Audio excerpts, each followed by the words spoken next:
Vedant, you can see there's so much color over here. It's back to you. Absolutely, Vishnu. A lot of color and anticipation and excitement. But, it's also important to, in a sense, contextualize this. And I think you can do that for us, whether it was the Madison Square event to Howdy Modi to now in Long Island. Why is this diaspora diplomacy so important? Go ahead. All right, Vedant, it's almost as loud as a big political event, a rally in India where you can't hear anything. So I'm just going to keep talking for another minute or two. You know what? You've got dancers on the left over there. And we're going to walk in that direction a little bit. And further up over here to the left, you can see people assembled trying to get in on this side as well. The Prime Minister will be here in a couple of hours from now. And so there you have it. I mean, you've got so many of these performers and so many dancing troops. I keep repeating myself because I'm a bit astounded at the number of people, the diversity of communities, Indian communities from across the United States who are over here. You've got little children performing over here as well, as you can see. And this is something which we thought we would bring you. We've got a lot of athletic young children, over here, and it's quite a treat to actually see them over here. It's absolutely fantastic. And this has been an event which has been organized by so many Indian groups over here. Groups which have done incredible work for a period of time. They've really wanted to make this a big event. We've seen these events of Prime Minister Narendra Modi be sellout events, and it's very much the case on this occasion as well. Let's just enjoy the moment over here as we see these young children perform and so many others in bright colors sort of be moving towards the entry. Pooja, we're going to hand over right now, Vedant, to the studio and come back to you in a little while from now. All right, Vishnu, thanks very much for bringing us all that color and excitement there. So as I said earlier, and as Vishnu has been reporting, this diaspora diplomacy is certainly a very key pillar of the Prime Minister's visits abroad. It's really become a trademark of his visits from Madison Square to Howdy Modi to now this Long Island event. But we'll get you more color from the ground. But listen into all these conversations that my colleague Vishnu Shom had with members of the Indian diaspora in the US. Joining us now, I would suggest the gold and platinum members of the organizing committee. Besides anything else, most of them have contributed $100,000 each towards making this event possible. Thanks very much, sir, for being with us. How difficult has it been to make it all happen?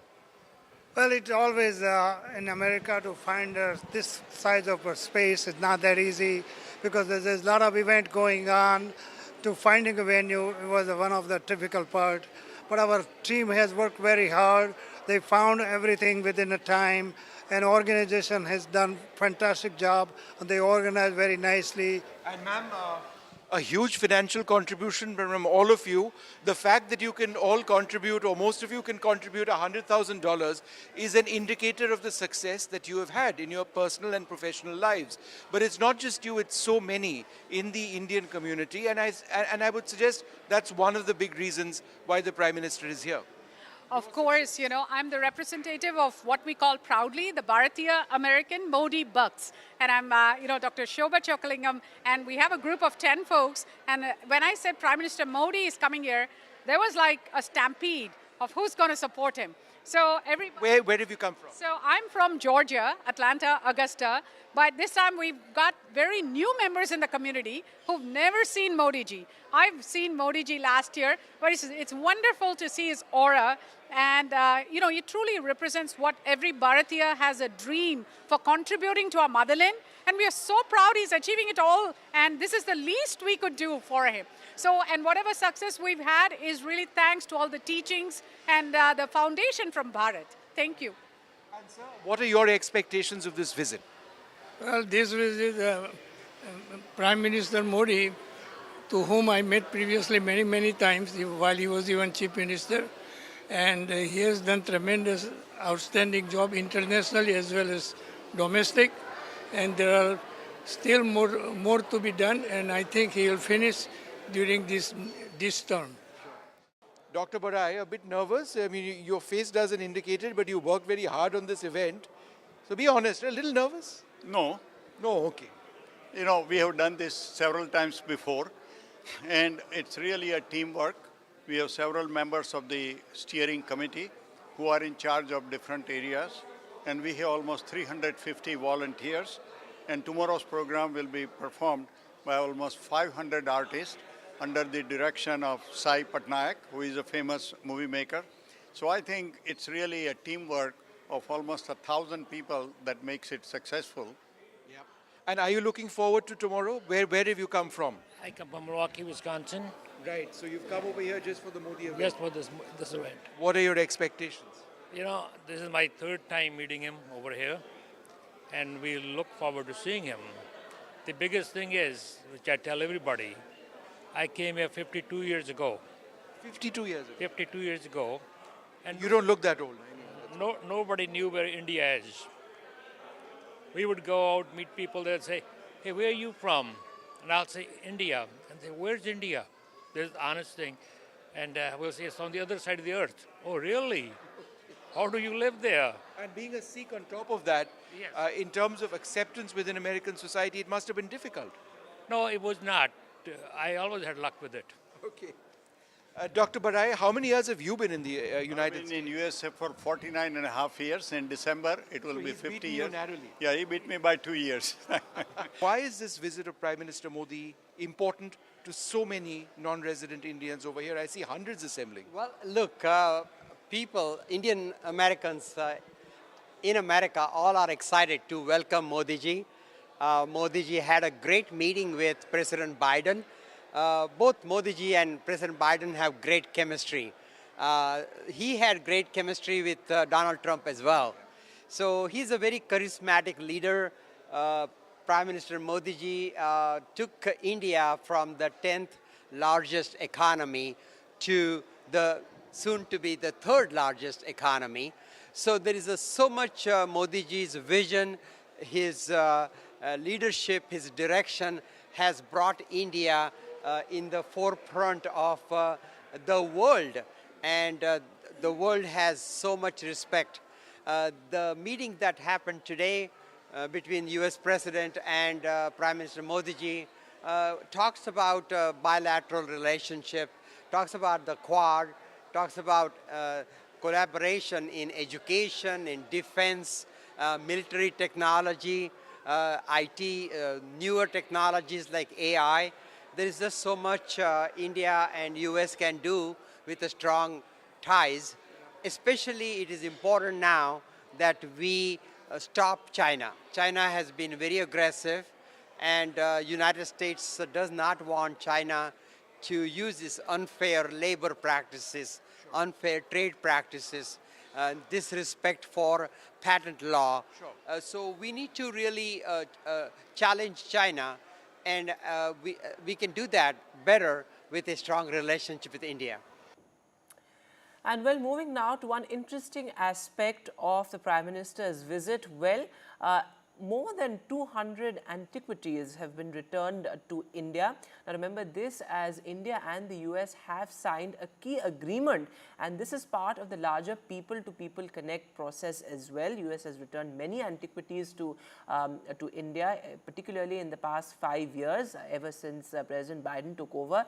In fact, India has said that more than 500 antiquities have been returned to India since 2014. Now remember, this cultural exchange and this heritage part of the diplomacy is a very key pillar of the Prime Minister's foreign policy. In fact, last time around, when the Prime Minister went to the US, he had very special gifts deeply rooted in Indian culture that were handed over to President Biden, his family, and of course other dignitaries in the US as well.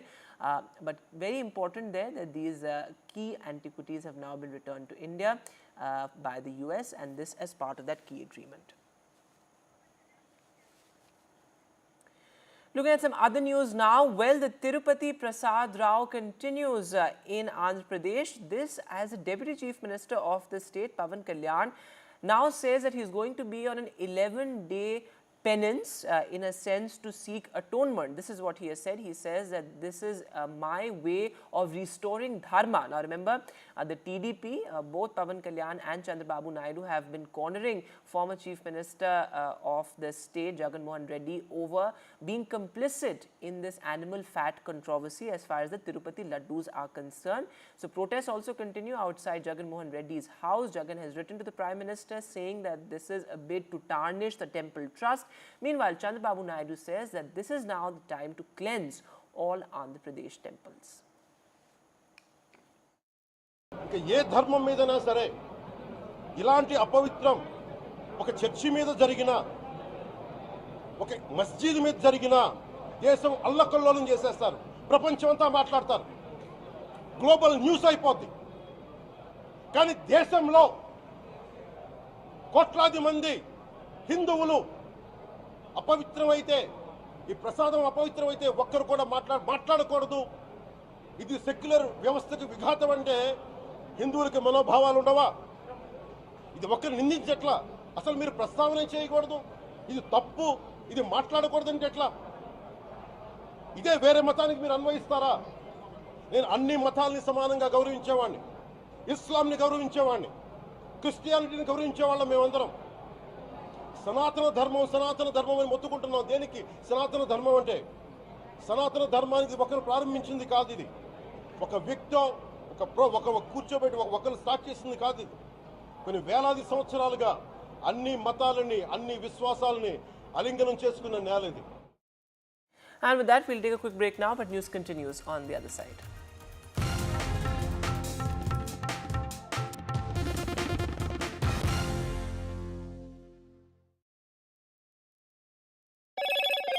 Hello, Moto. Motorola Razr 50 Ultra comes with Google Gemini.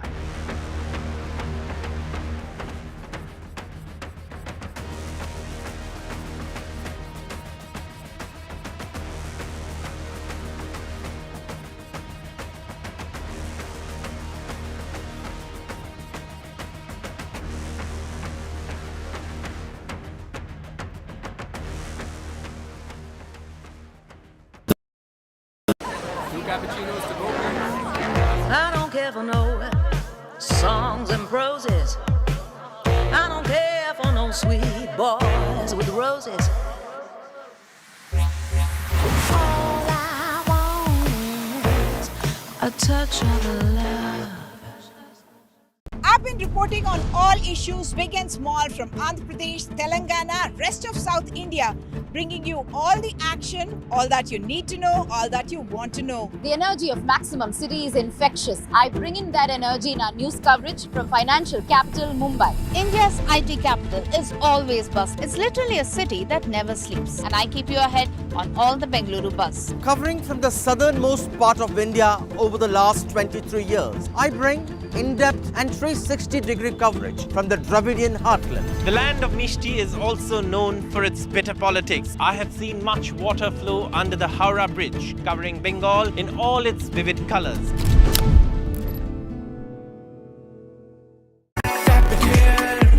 And it's right there, my own rewards, मैं everywhere, कहीं से भी करूँ collect, spend करूँ direct.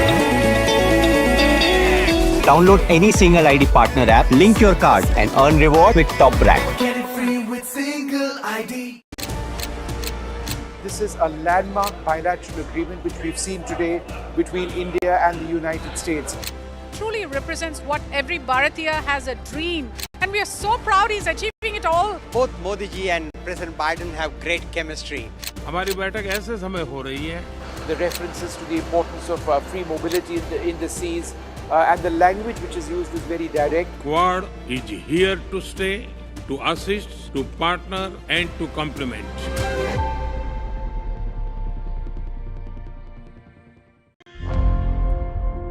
Election sunrise is on the proverbial paradise. Jammu and Kashmir gets set to vote in assembly elections after a gap of 10 years. For the BJP, it's a referendum on Article 370. For the Congress and regional parties, It's a battle for survival. An election that will go down in the history. Watch the most comprehensive, the most nuanced, and the most power-packed coverage only on NDTV. New day, new show, a new experience. Start your day with the news, not views. We bring you stories that matter and impact your life. News that informs and keeps you ahead. From Maximum City, Mumbai, to the seat of power, Delhi, NDTV brings you the best breakfast show. breakfast news on NDTV, 8 a.m. every day.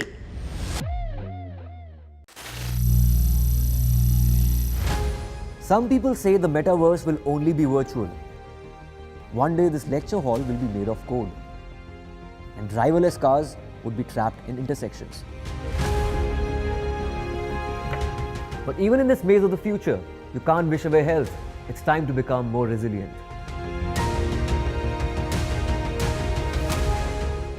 "10 years of Banega Swasth India, we have grown and achieved so many milestones.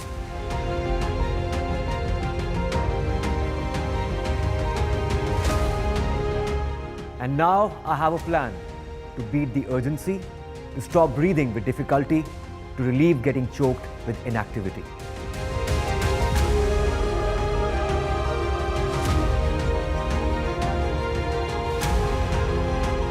Energize our government, our environment, our society, and ourselves.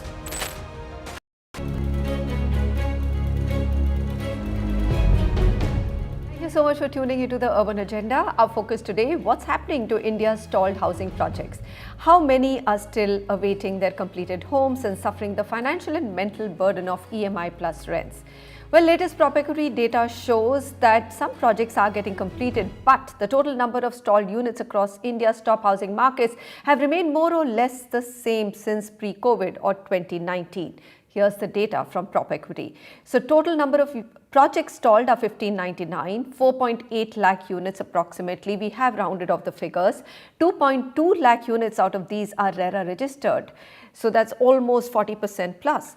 4.1 lakh delayed homes are in Tier 1 cities and 70,000 approximately are in Tier 2 cities. Now, which are the cities which have the most stalled projects? Well, again, this list of culprits has not changed. Greater Noida, around 70,000 units. Thane has around 54,000 units. Gurugram has about 49,700 units. Noida, about 41,600 units.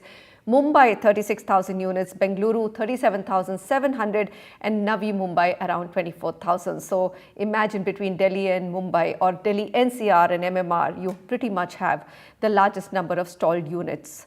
Sameer Jasuja, founder and CEO of PropEquity, Pratik Kumar, partner in the corporate and commercial practice group at Khetan & Co, and Amit Bhagat, CEO and managing director, ASK Property Fund, are my guests today to figure out how do we solve for this crisis. I'm still going to call it a crisis because despite RERA, despite insolvency laws becoming stronger for the home buyers, the number of units which are stalled and delayed by over 2 years hasn't changed. So Sameer, because the data comes from PropEquity, here's my question to you. You know, there are about 2.2 lakh units which are RERA registered post 27. Some of them are legacy projects which have had to register with RERA, but are there new ones also which have got stalled post 2017? And how has RERA helped, or has it helped? So Manisha, you know, there are going to be continuously projects that are going to get stalled. The number may come down, but that problem can happen later as well. So that problem will continue for all times to come. It may just get reduced. So RERA's job really is when the project gets stalled and the crime has been committed, that's when RERA really comes in to give its justice or hear the case. And that's why RERA has not been able to help this problem too much. The only way this problem can be solved is by other developers coming in, taking those projects over and redeveloping them or completing them. Swami has done a great job by completing 32,000 odd units over the last 5 years. But since we knew this problem was much larger, the funds required to complete such projects was much more, and the availability was much lesser in terms of the Swami funds total fund, which was 25,000 crores. So that's why this problem has not been solved. It's been solved by roughly about 10%, and still there's a long way to go for the entire problem to get solved. Only 10% of the problem has got solved, despite the fact that the markets are flushed with capital. This has been one of the biggest or the most booming period for real estate and in general capital across the economies globally and in India. All right, Amit Bhagat, I'm going to come to you. Noida, Greater Noida, these are markets that you're invested in. You've seen them very closely. Amitabh Kant committee report came out with an amnesty program, giving a fair chance to developers in these localities or geographies to resolve issues with the authority or surrender part of their land to pay up their dues to the authorities or bring in a co-developer to complete the projects. What is your sense in terms of how is the traction on ground? So if I analyze your data, which you have just given, 55% of the problem is legacy, which is pre-RERA, and 45% is RERA registered. And I think these are two kind of projects. One is in MMR, which is predominantly comprising of slum redevelopment, society redevelopment, MHADA redevelopment, and Noida and Greater Noida, which has been the reason for why RERA came at the most opportune time. So if you look at these two problems, one is that legacy, when the money has been diverted from one project, and now it cannot come back either because developer has become bankrupt, insolvent, or not in a financial state to bring back money. The end user continues to suffer because of the stakeholders, which are three, and they are not sitting together to solve the problem. So if you look at Noida, for example, authority, lender, and home buyer, all three are impacted. Home buyers cannot be penalized more. They have waited long enough. Home buyers are also mid-income end users. Most of them are first-time home buyers, and they have waited for almost a decade. Authority and lenders and home buyers should sit together to find a solution, and that should be enforced very quickly. Unfortunately, whatever committee you are referring to has taken almost half a decade to come, and it has not been seen. It has not seen any fruits of completion, because most of the developers, because the legacy issues, have not opted for the scheme. Some problems cannot be solved at all. Are you saying that some of these projects will never see the light of day, Amit Bhagat? No, no resolution for them? If there is a government intervention, like in Amrapali case, when NBCC stepped in, the problems were solved. In recent one of the cases, I don't want to name them, but I saw a lender stepping in, again NBCC saying completing the project. So I think the solution lies with the government, and they have to actively work with lenders. And both of them have to take a haircut in the interest of the home buyers and complete the projects.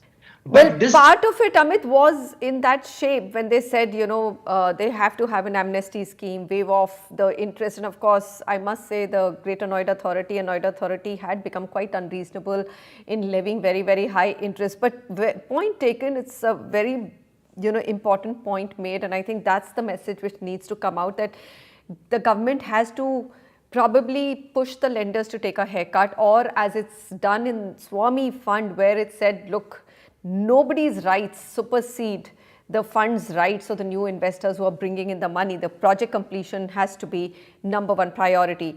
Okay, Prateek, I'm going to come to you because you and Anurag worked on the other thing which happened because of JP, which still is one of the largest projects which are incomplete, JP Infratech, which is about 16,000 units.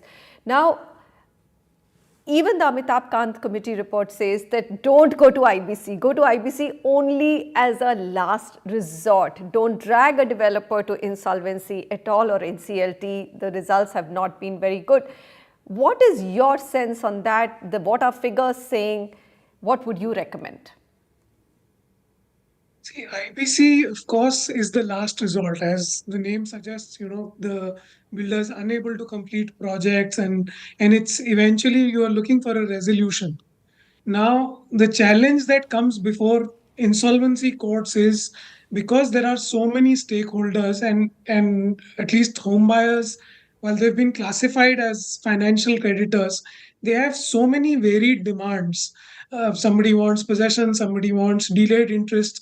So all those interests can't be aligned, and which is why reaching IBC, your NCLT benches are flooded with applications, and which in turn leads to delay. So, at least from my end, the solution that I see is pre IBC, there should be some sort of a viability study of the project, depending on whether it is capable of being resolved through IBC or not. Uh, Currently, if you take all projects to IBC, because of the lack of benches, the bench strength being low, not having adequate data being shared with between the builder and the resolution professional, there are new issues that keep cropping up. So that can't be the one solution for this. But eventually, if you end up in insolvency, there also you need to have specialized benches dealing with these issues. If you put it as run of the mill NCLT issues, they're not going to get resolved that quickly. Amit Bhagat, I'm going to toss back to you because you said lenders should also be taking a haircut, right? But I mean, you are one of the lenders, right? You are operating in that space. So two questions. If a project is viable, would you be willing to take a haircut? That's number one. Number two, have you seen any dramatic change in what you call in North India, and we are talking about most of the projects stuck in North India, फितरत में कोई बदलाव आया है? Has the basic ethos of the developer changed? Do you see that he's more trustworthy now? No, I think, I firmly believe that the DNA cannot be changed, and it will be very difficult to see that somebody's DNA has changed. One thing which I feel and I see a solution today is, because all financial creditors, lenders will definitely go to IBC because that is the only tool available to them for recovery of their money. What happens is the moment it is admitted, there should be a mediation process for 45 days between authority, developer, lender, and home buyers representative. And if this is followed, unfortunately, what happens? Authority never comes. And judicial pronouncements have come over the last 1 decade, where I think the recent one, which is I think last year, where authority has been pronounced as a secured creditor. Now, these are evolving. Nothing is permanent from day one where a solution can be worked out in defined timeline, because everything is evolving. So I think now going forward, if all stakeholders give a priority to the home buyer, which should be a priority, because if you look at it, you are spoiling 3 generations of that household. Yeah. He's a mid-income. He is not able to live peacefully. His kids cannot get the desired optimum education because he's short of funds. He cannot take care of his elders. So priority should be home buyers. But for that, proactively, authority, lender, developer should come together with a home buyer's representative, go through this mediation process of 45 to 60 days before the COC is constituted and the action starts. And you will quickly find a solution. If authority is being willing to be treated at par with financial creditors in terms of their dues, because the fault lies on their part equally. They have monitored the project. They have given free hand to the developer not to pay dues for a very long time. So they are equally at fault. I would agree, but authority is never held responsible. Sameer Jasuja, home buyers always been the last priority. Somehow in India, we have not been able to change that. This is a unique market where home buyer pays for everything from day one, right? With even the ground not broken, the home buyer has to pay up a booking amount and then 10%. And by the time the structure is up, he's paid up 90%, even though most projects do get delayed after the structure is up because the finishing takes a very long time. What does one do? I mean, how do you change the DNA of this industry? You've been there for so long tracking data. Yeah, Manisha, and I wanted to add to what Amit Bhagat sir said, that, I think there is a solution, and this solution is very much similar to what I'd go to Saudi Arabia and what MBS did with the other princes. He bought them in a hotel and got them to agree to shell out the dollars that Saudi Arabia needed. Similarly, I think, fortunately for India, in the last 3 years, real estate prices have almost doubled, especially in MMR and NCR. So those projects have actually become viable.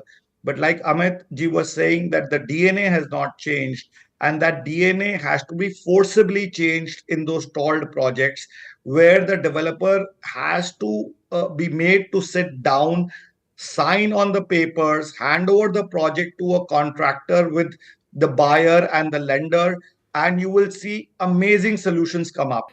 Prateek, very quickly, how can you force the developer to come on the table? Legally, what are the loopholes which need to be plugged? Or do you just think if Finance Ministry wakes up and says, everyone get on the table? Because we do have our Amitabh Kant committee report, but really not much has moved since then. How do we get this to happen, what Sameer and Amit have just said? So I think they're spot on this. And the builder's support is needed because he knows the project. The only way we can do that is through court intervention. So and there are multiple cases that have happened, and this concept of reverse CIRP that's been brought about, where the builder is asked to complete the project, but under the supervision of the court. And there are instances where Supreme Court is monitoring the projects that are on, and there are the NCLT and the NCLAT that is monitoring. So constant monitoring and accountability. So the builders can't be given a free hand where they run riot, they siphon off money from the projects, but regular periodic update reports being filed in courts, the progress reports being given. I think that's one way to stem this problem. Projects have become viable because the market cycle has improved dramatically. Prices have gone up, and now you are dealing with a new beast, which is the developers don't want to, they don't want to build, but they also don't want to let the project to go to anybody else. We'll come back and talk a little bit more about the solutions on how you as a home buyer can be more vigilant, and how financial institutions like the ones that ASK heads can also bring in some more discipline.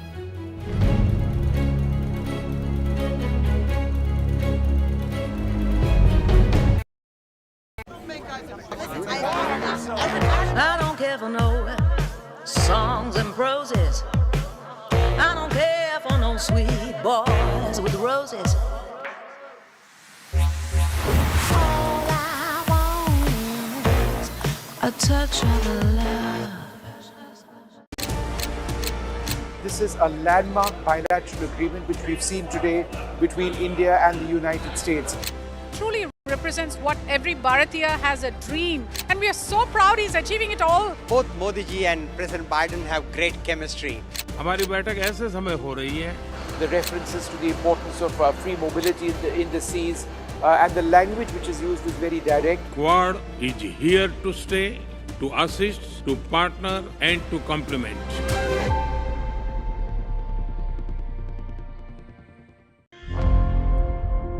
Election sun rises on the proverbial paradise. Jammu and Kashmir gets set to vote in assembly elections after a gap of 10 years. For the BJP, it's a referendum on Article 370. For the Congress and regional parties, it's a battle for survival. An election that will go down in the history. Watch the most comprehensive, the most nuanced, and the most power-packed coverage only on NDTV. New day, new show, a new experience. Start your day with the news, not views. We bring you stories that matter and impact your life. News that informs and keeps you ahead. From Maximum City, Mumbai, to the seat of power, Delhi, NDTV brings you the best breakfast show. Breakfast news on NDTV, 8 a.m. every day.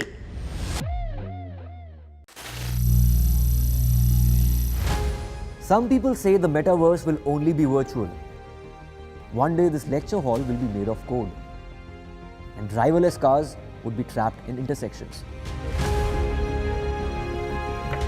But even in this maze of the future, you can't wish away health. It's time to become more resilient.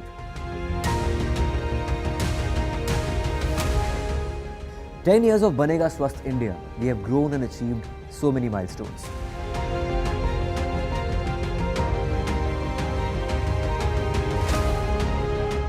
And now I have a plan to beat the urgency, to stop breathing with difficulty, to relieve getting choked with inactivity.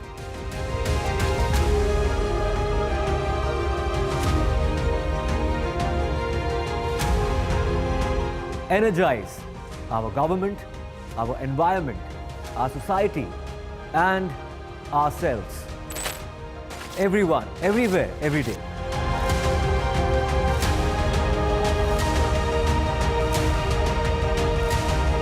Banega Swasth India. One world hygiene. Stay informed and entertained with the new and updated NDTV News app. You can watch all our channels live, listen to podcasts, read breaking and exclusive news from around the world and more.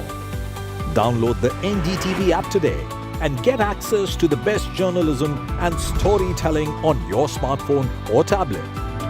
The NDTV app. News that matters to you. This is a landmark bilateral agreement which we've seen today between India and the United States.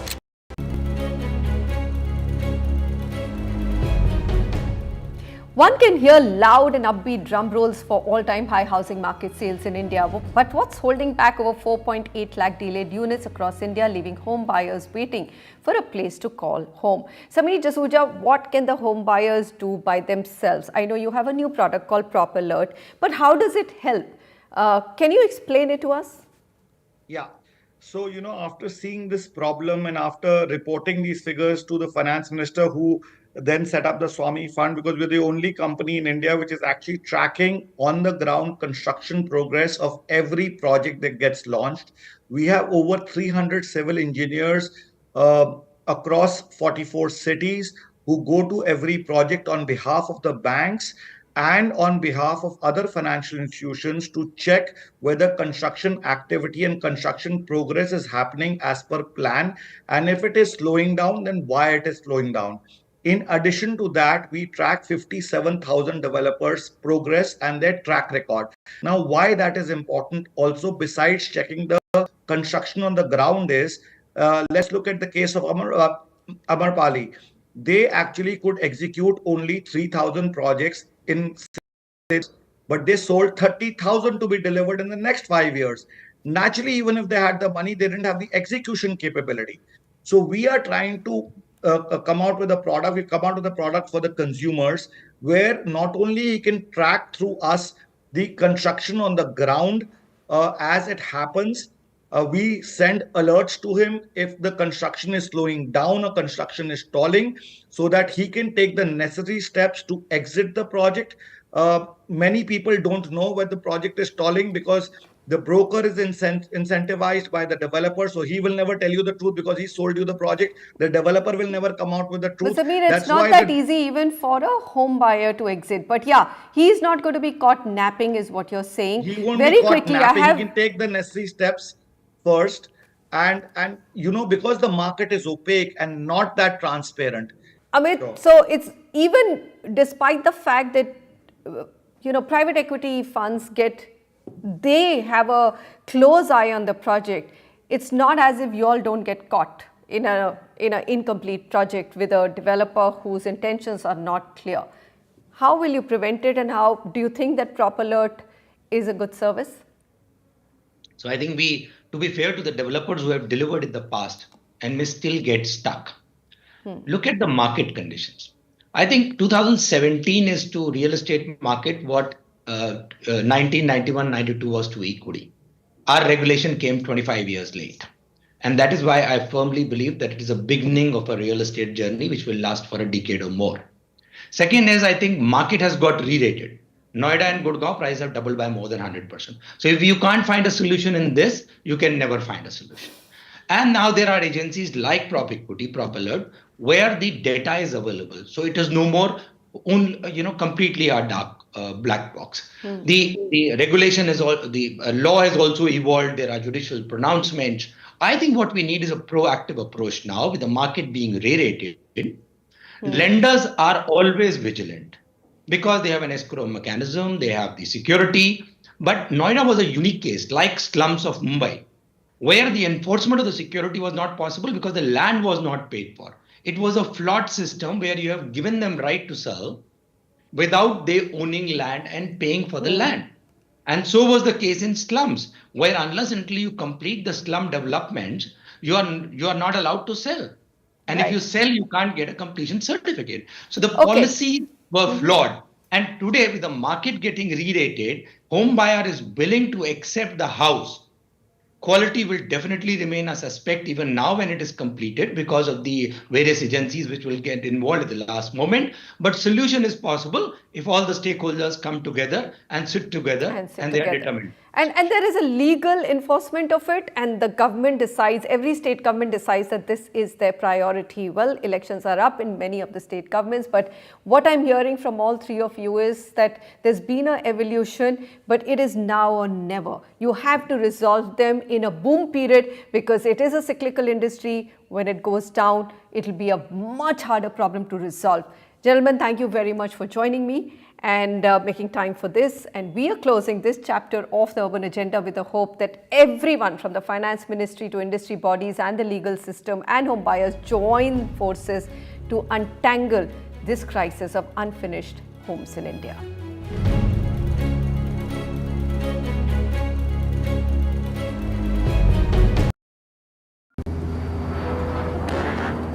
I don't care for no songs and proses. I don't care for no sweet boys with roses.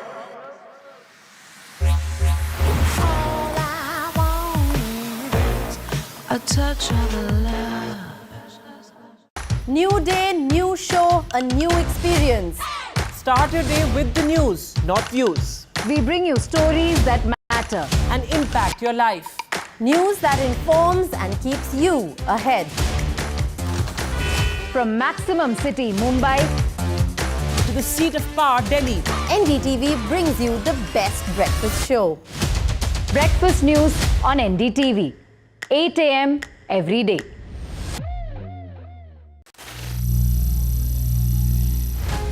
Some people say the metaverse will only be virtual. One day this lecture hall will be made of code, and driverless cars would be trapped in intersections. But even in this maze of the future, you can't wish away health. It's time to become more resilient.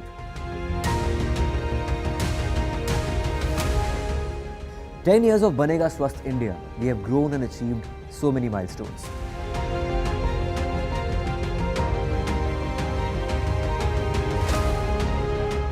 And now I have a plan to beat the urgency, to stop breathing with difficulty, to relieve getting choked with inactivity.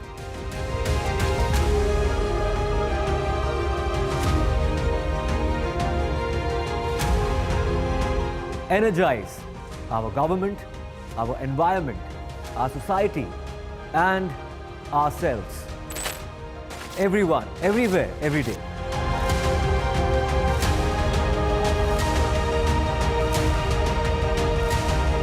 Banega Swasth India. One world hygiene. Stay informed and entertained with the new and updated NDTV News app. You can watch all our channels live, listen to podcasts, read breaking and exclusive news from around the world and more. Download the NDTV app today and get access to the best journalism and storytelling on your smartphone or tablet. The NDTV app. News that matters to you. आप been reporting on all issues big and small from Andhra Pradesh, Telangana, rest of South India, bringing you all the action, all that you need to know, all that you want to know. The energy of Maximum City is infectious. I bring in that energy in our news coverage from financial capital Mumbai. India's IT capital is always buzz. It's literally a city that never sleeps. And I keep you ahead on all the Bengaluru buzz. Covering from the southernmost part of India over the last 23 years, I bring in-depth and 360-degree coverage from the Dravidian heartland. The land of Mishti is also known for its bitter politics. I have seen much water flow under the Howrah Bridge, covering Bengal in all its vivid colors.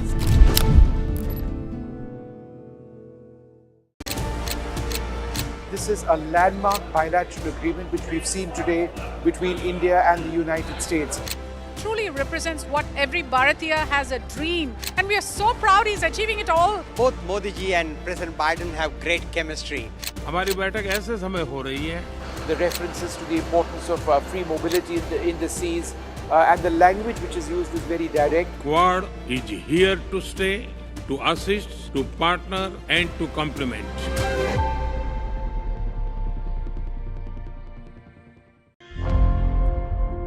Election sun rises on the proverbial paradise.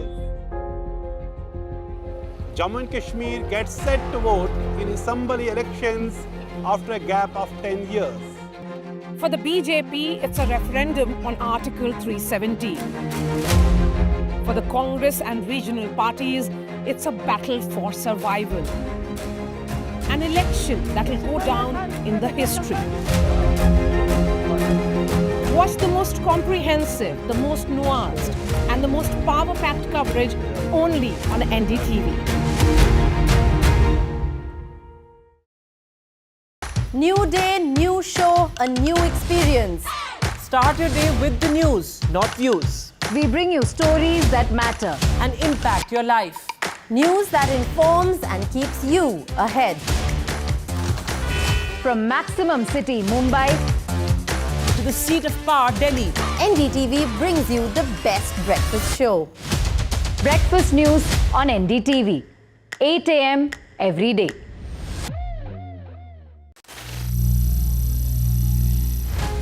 Some people say the metaverse will only be virtual. One day this lecture hall will be made of code, and driverless cars would be trapped in intersections. But even in this maze of the future, you can't wish away health. It's time to become more resilient.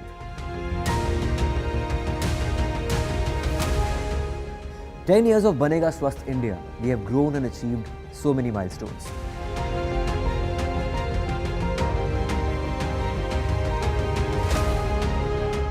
And now I have a plan to beat the urgency, to stop breathing with difficulty, to relieve getting choked with inactivity."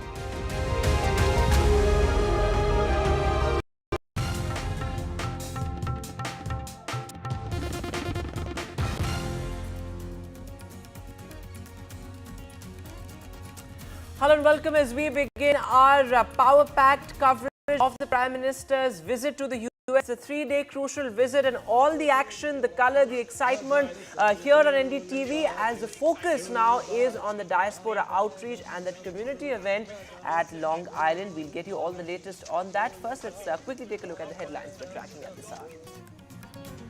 Modi's Diaspora diplomacy. New York cheers PM Modi. Well, this is day 2 of the Prime Minister's power-packed US visit. The focus is on the community event in Long Island, New York.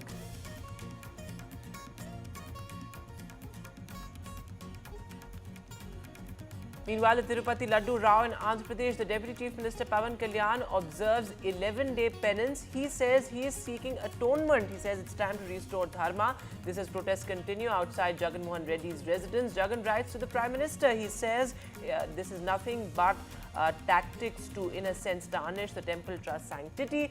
This is Andhra Chief Minister says that, well, it's time to cleanse the Andhra Pradesh temples. Pollution board pulls up luxury car maker Mercedes for flouting pollution norms. A surprise pollution check at the Mercedes Pune facility. This is the pollution board has now set a 15-day deadline for Mercedes to respond to the notice. Defence Minister Rajnath Singh reiterates his no terror, no talks, refrain in Jammu and Kashmir. He says peace with Pakistan only if terror stops.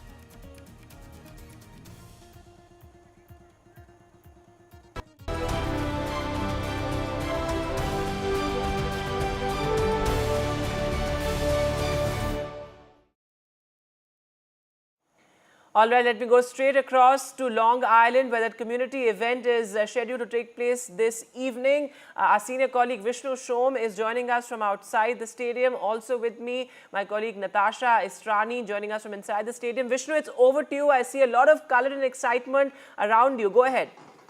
All right, Vedant, you can see a lot of color around me right now. In a little while from now, the event is going to start behind me. Let me give you an idea of the numbers that are going to be in the stadium behind me. 13,200 attendees representing people from across the United States, NRIs and others, 500 plus welcome partners from 40 American states, 500 volunteers, 500 performers, these are all performers, 350 volunteers, 150 media professionals, 85 media outlets. So look, it is absolutely huge. You've got a small look at some of the color over here. What is your name? Yeah, my name is Satish Kumar. I am doing a folk dance here. This is called Potaraju, and with a brother of the goddess Durga. And are you going to be performing inside also? Yeah, mostly we are expecting. We already did on the stage right now. Yes, I saw that. We are hoping to do that one. And ma'am, what's your name? My name is Uma Putane, and I perform the role of Yalama Devi. It's an incarnation of Lord Durga Kali, and it's mostly a South Indian goddess, a very old folk story we have performed today here on the stage. We're so proud to be a part of this. No, both of you were absolutely fantastic, ma'am. What are you looking forward to? What do you think was going to happen in this big event? Of course, Modi ji is going to address all of us in terms of how the relationship between India and USA is going to be. I'm 100% sure that it is going to be better than before, and we are expecting a lot of people inside the Colosseum, very excited. We are from Telugu Literary and Cultural Association here in Long Island, New York. Pooja, we've got a little visitor with us as well over here with a lovely India shirt. Beta, what's your name? Ojas. Ojas, how old are you? 7. Are you having fun? Yes. What are you liking? The dancers and everyone who are dancing. All right, that's super. You have a great day now, yeah? Yes. Would anybody else like to say? Why are you here? To see Modi. To see Modi. So there you have it. This little boy knows why he's here. Ma'am, what is your name? Sunita. And where have you traveled from?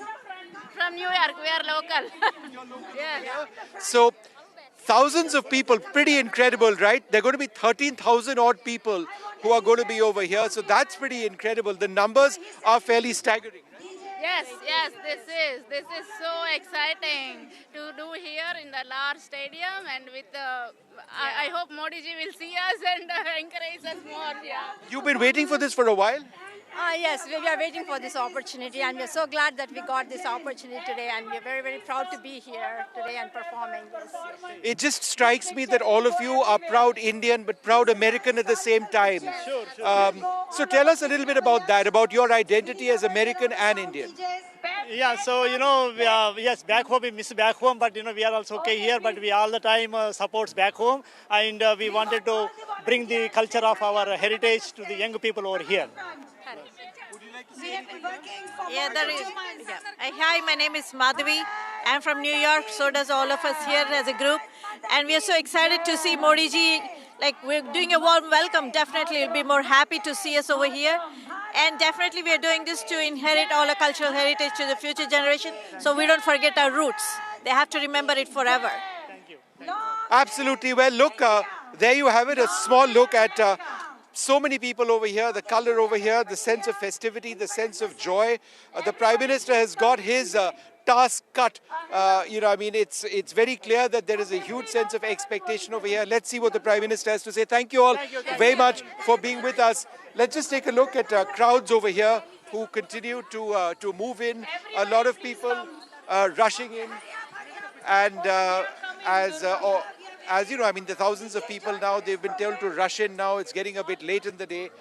They're all sort of moving in now. We've had a lot of people come up to us and say, "Hey, look, can you organize some passes for us to get in?" I said, "I'm not an organizer of this event at all, and I have no passes." But it is fantastic to see this inside. But I'll tell you what, Vedant, why don't we go inside the studio now, where you've got our colleagues covering what's happening inside as well. All right, Vishnu, thanks very much for bringing us all that color and excitement. Natasha, it's over to you. You know, the Indian-American community, the diaspora, is so vibrant in America, and, you know, the engineers, doctors, and of course now even a growing political force. But over to you, I see there are organizers of the event with you as well. Absolutely, yes. A lot of color as Vishnu is covering outside. A huge representation of the community. We have a lot of different cultural organizations, so it's not only one particular community, but a cross-spread. And to give us more perspective on this, we are joined by Khanda Rao, and he's with the Foundation for India and India Diaspora Studies. He's also a member of the organizers behind this huge event. So give us the perspective here when we talk about the Indian-American diaspora. What are we talking about? What numbers are we talking about? What range are we talking about? So Indian diaspora is 4.5 million population. It is diverse spread in the metros from California to Chicago, Washington DC, New York, New Jersey. But most importantly, it is one of the significant population in the so-called swing states where the election results actually matter. That's why this election, Indian American will play an important role in deciding the future president. So we have gone straight from culture and the excitement around Prime Minister Modi's upcoming speech here at NASA Colosseum to the politics, which are also so hugely in play now, given the fact that we've had our first Black and South Asian woman who is running for president. An important point you're making, Natasha, and I'll come back to you on the point of politics. But let me go back to Vishnu. There's a lot of color and excitement behind him. Vishnu, yes, go ahead, Vishnu. You can take a photo with me as I broadcast live. Come. All right, so we've got photos happening over here. A lot of people really interested to see what's taking place over here. Young kids, parents, grandparents, the elderly people from all across the country. But we've seen dancers over here in the back as well. Over the last couple of days, we've been talking about the economy, about strategy, about defense, about so many other things. But today it just seems we can forget all of that, because this is the big moment for the Prime Minister to reach out to a constituency that he knows so well. We've had these mega Modi events in the United States and elsewhere in the world in the past. But this is really big. 13,500 odd people are going to be assembling or have started assembling in this stadium to the left. People from across America, people of all religions. It is really a wonderful opportunity, a sense of the non-resident Indian community coming together. It's almost like a big Indian wedding which is taking place, or a big Indian celebration, perhaps like Diwali. That seems to be the mood over here. It's back to you. Absolutely, Vishnu, and very interesting to see you've bumped into several fans of yours as well. There in Long Island. But, you know, the point we were making earlier, it's such a diverse community, the Indian-American community there. Yes, go ahead. You're looking absolutely wonderful. What is your name? My name is Christina. And Christina, where are you from? I live in Flemington, but I'm originally from Republic of Moldova.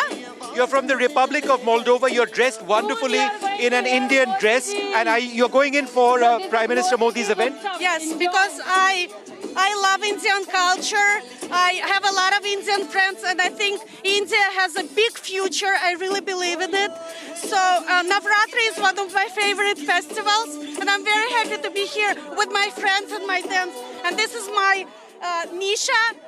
Parik is our dancing choreographer. So let me get this straight. You're from Moldova. You're now an American citizen. You've come to an Indian event, dressing Indian clothes, and you're going to be seeing the Indian Prime Minister over there because you love Indian culture. That's absolutely true. How long have you loved Indian culture and Indian dance and dress? Come please, yeah. I've done it for 4 years. We've done it all together. And you're the teacher? My name is Nisha Parikh from Nitya Rhythm Dance Academy. She's been with me for 5 years and she's been wonderful. She loves Indian culture.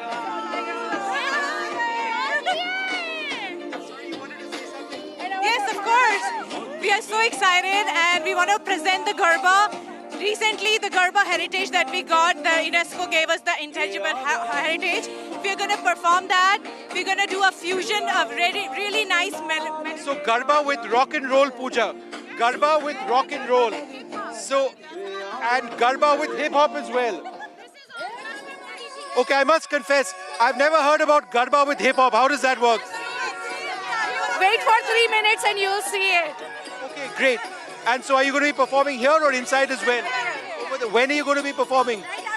Right after this. Well, sorry, you wanted to say something? I said we're going to perform right after. Make sure you get us. And we prepared. How long? We prepared this just for Modi ji. This is very special performance. So we want to show how our Garba is such versatile. We want to show that how we are mixing the cultures. So it's like a big festival. It's like Diwali over here today. All right. 2 minutes, our performance is coming. All right, okay. Wave to the camera to people across India. All right. Okay, thank you very much. Thank you. Oh, Vedant, it's like a wedding happening over here. That sense of joy and festivity and color. But you know that woman from Moldova who is now an American citizen, loves Indian culture, has made friends with the Indian community, dressed in a Garba outfit and is going to be performing over here, captures for you the diversity of the event which we are seeing. It's such a vibrant community, the Indian diaspora in America. Vishnu, I'm afraid you're not able to hear me, but I'll give you a breather as you get us some of those, some more elements and a lot of color there outside the stadium. But let me go across to Natasha now. Natasha, yes, it's over to you. I believe you have some organizer of the community event with you. Go ahead. Yes, absolutely. I do. Sorry, I was bending forward because I couldn't hear you clearly. It's so noisy here because there's a lot of excitement building up. I don't care for no songs and proses. I don't care for no sweet boys with roses. I'm too busy, baby, making plans on how to get me one of them manly men. All I want is a touch of love. But while we wait for the surprises and for the program to begin, we do really want to talk also about what we're going to see here specifically.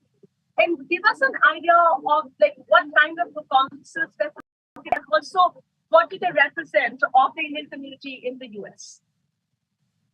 So most of the performances are the reflection of a representation of the Indian art.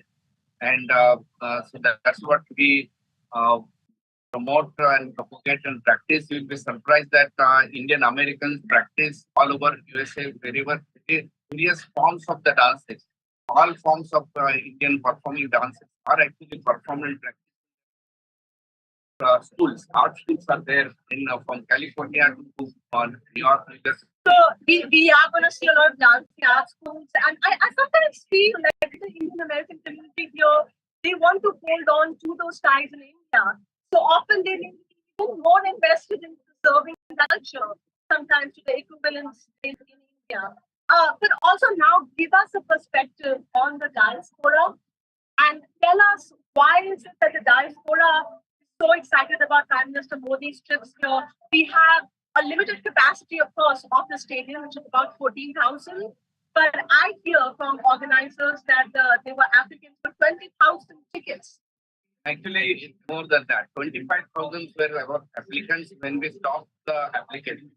And then we had to reach out to the organizers, all these partner organizations, almost like 600 organizations, and to allow them, the quota we allowed around almost like every organization getting 60%. And then they had to select from that. And then we also allocated some lotteries to get the additional guests and all that. So it was a very overwhelming response, and we actually within a week had to stop the registration. And why is that? Let's just dig in a little bit deeper. So we talk about excitement for Prime Minister Modi. We talked about how he instills a sense of pride. But let's go deeper into that. What is it about this Prime Minister that every time he comes here, he's speaking at such large venues, including Madison Square Garden, which I also covered, and then you had Silicon Valley, the SAP Center as well. What is it that he's commanding?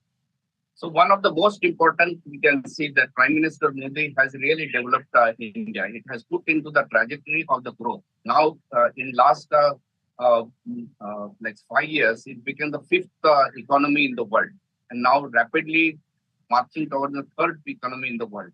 It used to be a time when India was actually looked very down, like the single growth rate was also looked at as a very negatively. It has transformed that sentiment to a very strong, developed India in all sort of. So when Indian diaspora will look at from the far off, look at it that India is developing. India is developing the technology. India developing the space. India developing the defense. India developing the start and digital India. And yet that is very true. But that is something that could have been watched from a distance. How does that tap into the sense of connection that the Indian American community is feeling with Indian roots? Yeah, so Indian American community now felt the first time that for last 10 years, we see that they have the pride to be an Indian diaspora. The pride to be, they could also see that how US-India relation also transformed. As all the leaders, whether it is from President Obama or President Biden, President Trump, if you have seen that all three of them consistently said that Indian US-India relations is the most consequential relationship. That happened, transformation under the leadership of Prime Minister Modi ji. I will say that when it comes to India-US as a divine continue that conversation with us. We'll try and bring in our guests as well. A lot of excitement and anticipation there at the stadium. Natasha will continue to get us all the updates. But let me bring in our panel this evening. Well, Pramit Makode, President of the Global Citizens Forum, the US, also co-founder, Boston Center for Excellence for Human Development, is with us. Also, Jayant Krishna, Senior Fellow, Center for Strategic and International Studies, is also with us. Thanks very much, gentlemen, for being with us. Going across to you first, Pramit, the Prime Minister's diaspora diplomacy aside, what's really heartening to see is Indian culture front and center as far as the US is concerned. I mean, you have such a diverse representation of Indianness, which is really front and center as far as this event is concerned. How do you see that? See, every time when the Honorable Prime Minister visits America, we have seen the excitement with the NRIs or the global Indians has increased significantly.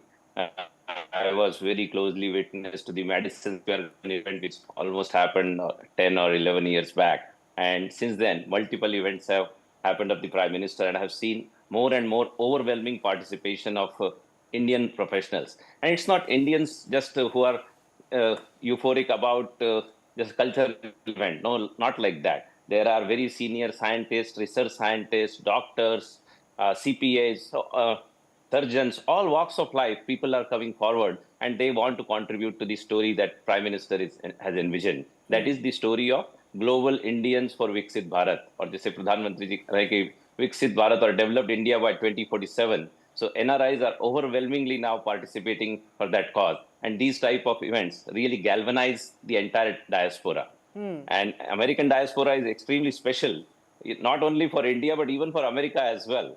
Like we are 1 and 1.5% of the America's population, but we contribute significantly on the taxation. If you look at the 6% of America's tax is being paid by 1% of Indians. So Indians are being taken very seriously by Americans, by Indians, and our Honorable Prime Minister has really excited all of us to contribute to the development story of India. Absolutely. I think that's such an important point you're making. And Jayant Krishna, weigh in on this because, the Indian American community, the Indian diaspora in the US has really grown. And how? I mean, you have doctors, scientists, IT professionals, and also now a growing political force in the Indian diaspora as well. I mean, we see Indian Americans occupying top positions, top official positions. You, of course, now have a person of Indian origin who is a presidential candidate as well. So, the Indian American community has really come a long way.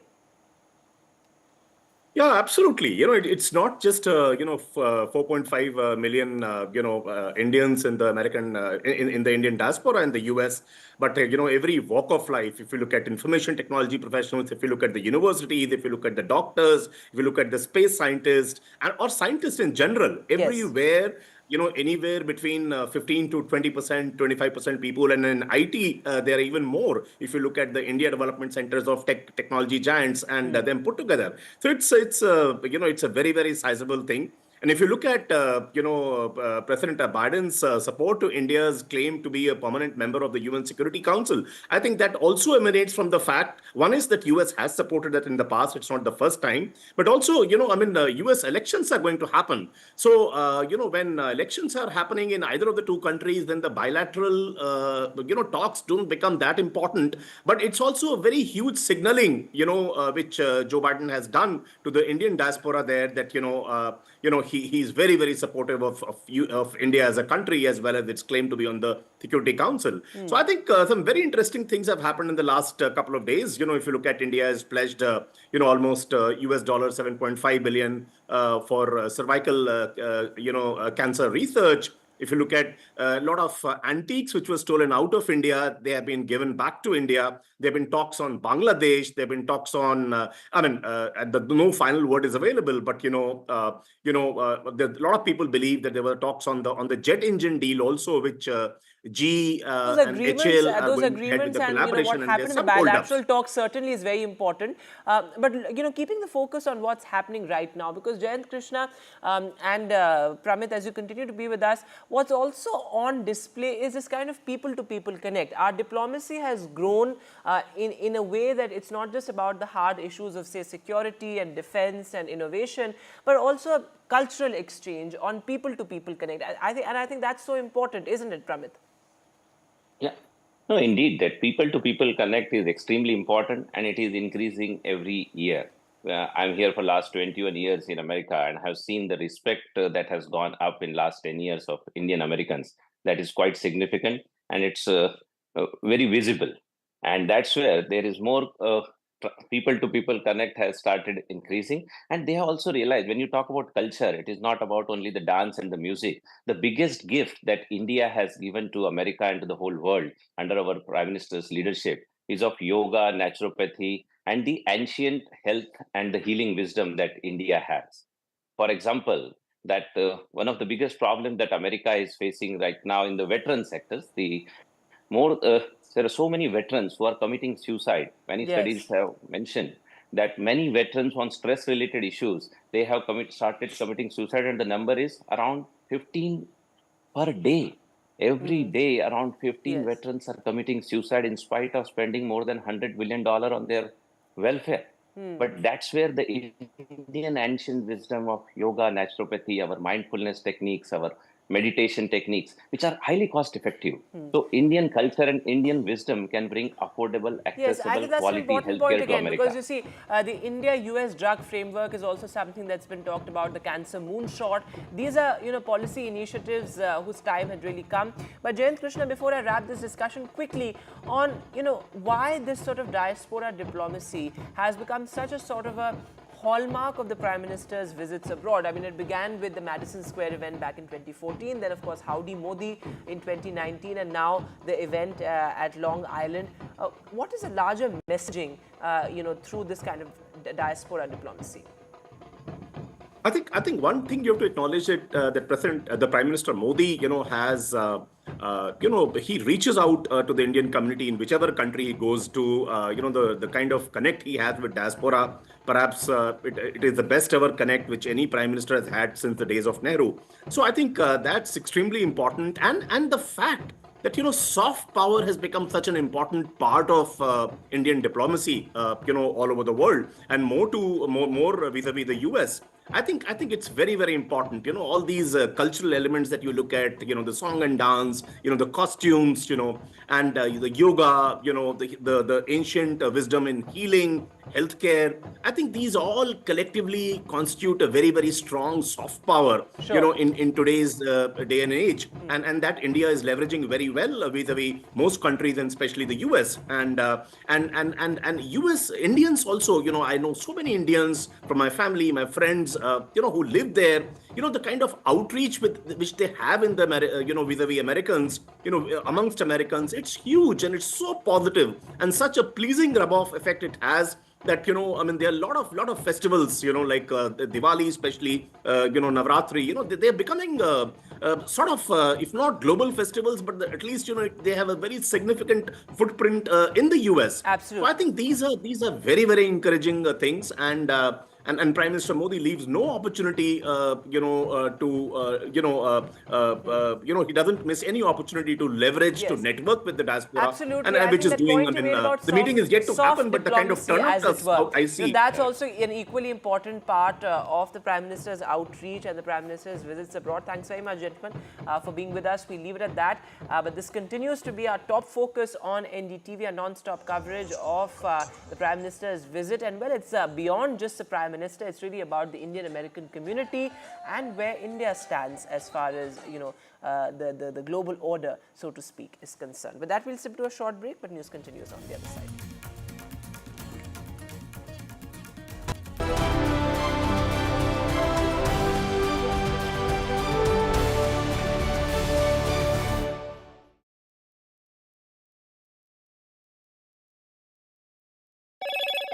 Hello, Moto. Motorola Razr 50 Ultra comes with Google Gemini.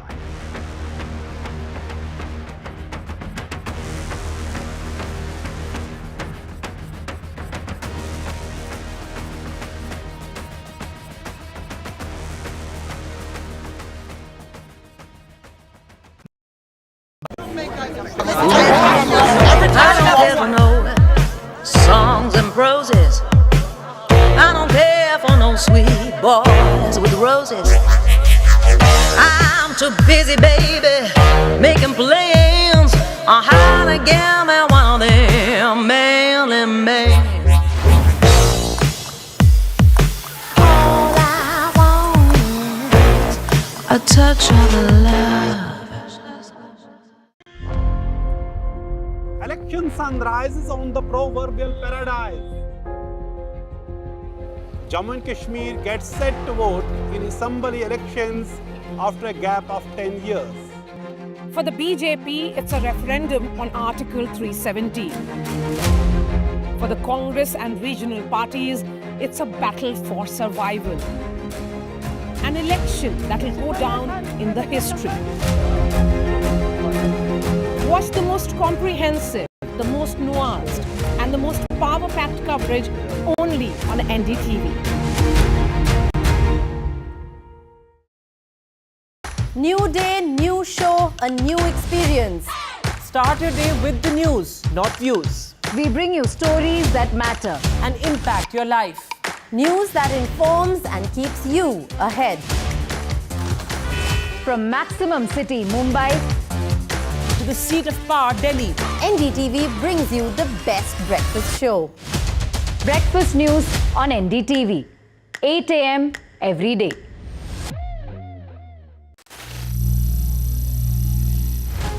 Some people say the metaverse will only be virtual. One day this lecture hall will be made of code, and driverless cars would be trapped in intersections. But even in this maze of the future, you can't wish away health. It's time to become more resilient.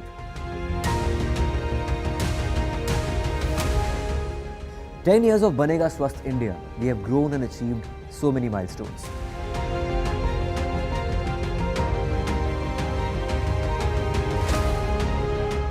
And now I have a plan to beat the urgency, to stop breathing with difficulty, to relieve getting choked with inactivity.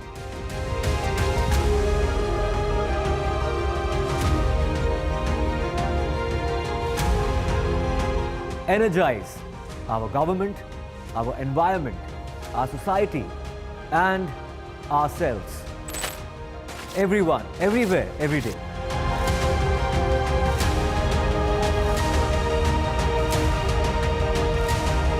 Banega Swasth India.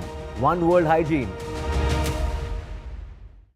Stay informed and entertained with the new and updated NDTV News app. You can watch all our channels live, listen to podcasts, read breaking and exclusive news from around the world and more. Download the NDTV app today and get access to the best journalism and storytelling on your smartphone or tablet. The NDTV app. News that matters to you. I've been reporting on all issues big and small from Andhra Pradesh, Telangana, rest of South India, bringing you all the action, all that you need to know, all that you want to know. The energy of Maximum City is infectious. I bring in that energy in our news coverage from financial capital Mumbai. India's IT capital is always buzz. It's literally a city that never sleeps. And I keep you ahead on all the Bengaluru buzz. Covering from the southernmost part of India over the last 23 years, I bring in-depth and 360-degree coverage from the Dravidian heartland. The land of Mishti is also known for its bitter politics. I have seen much water flow under the Howrah Bridge, covering Bengal in all its vivid colors.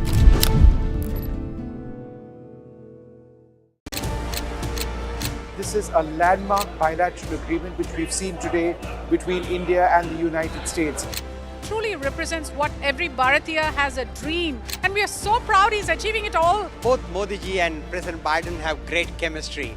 हमारी बैठक ऐसे समय हो रही है. The references to the importance of free mobility in the seas and the language which is used is very direct. Quad is here to stay, to assist, to partner and to complement.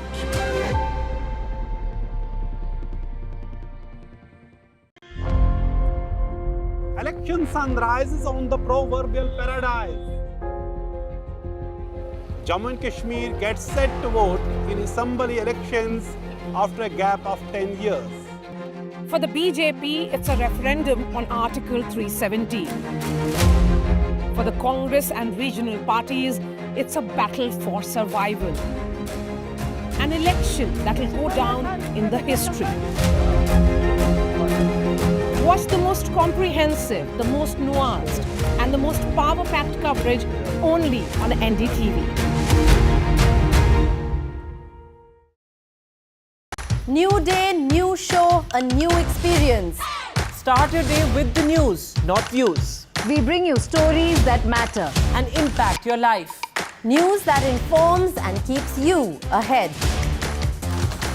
From Maximum City, Mumbai, to the seat of power, Delhi. NDTV.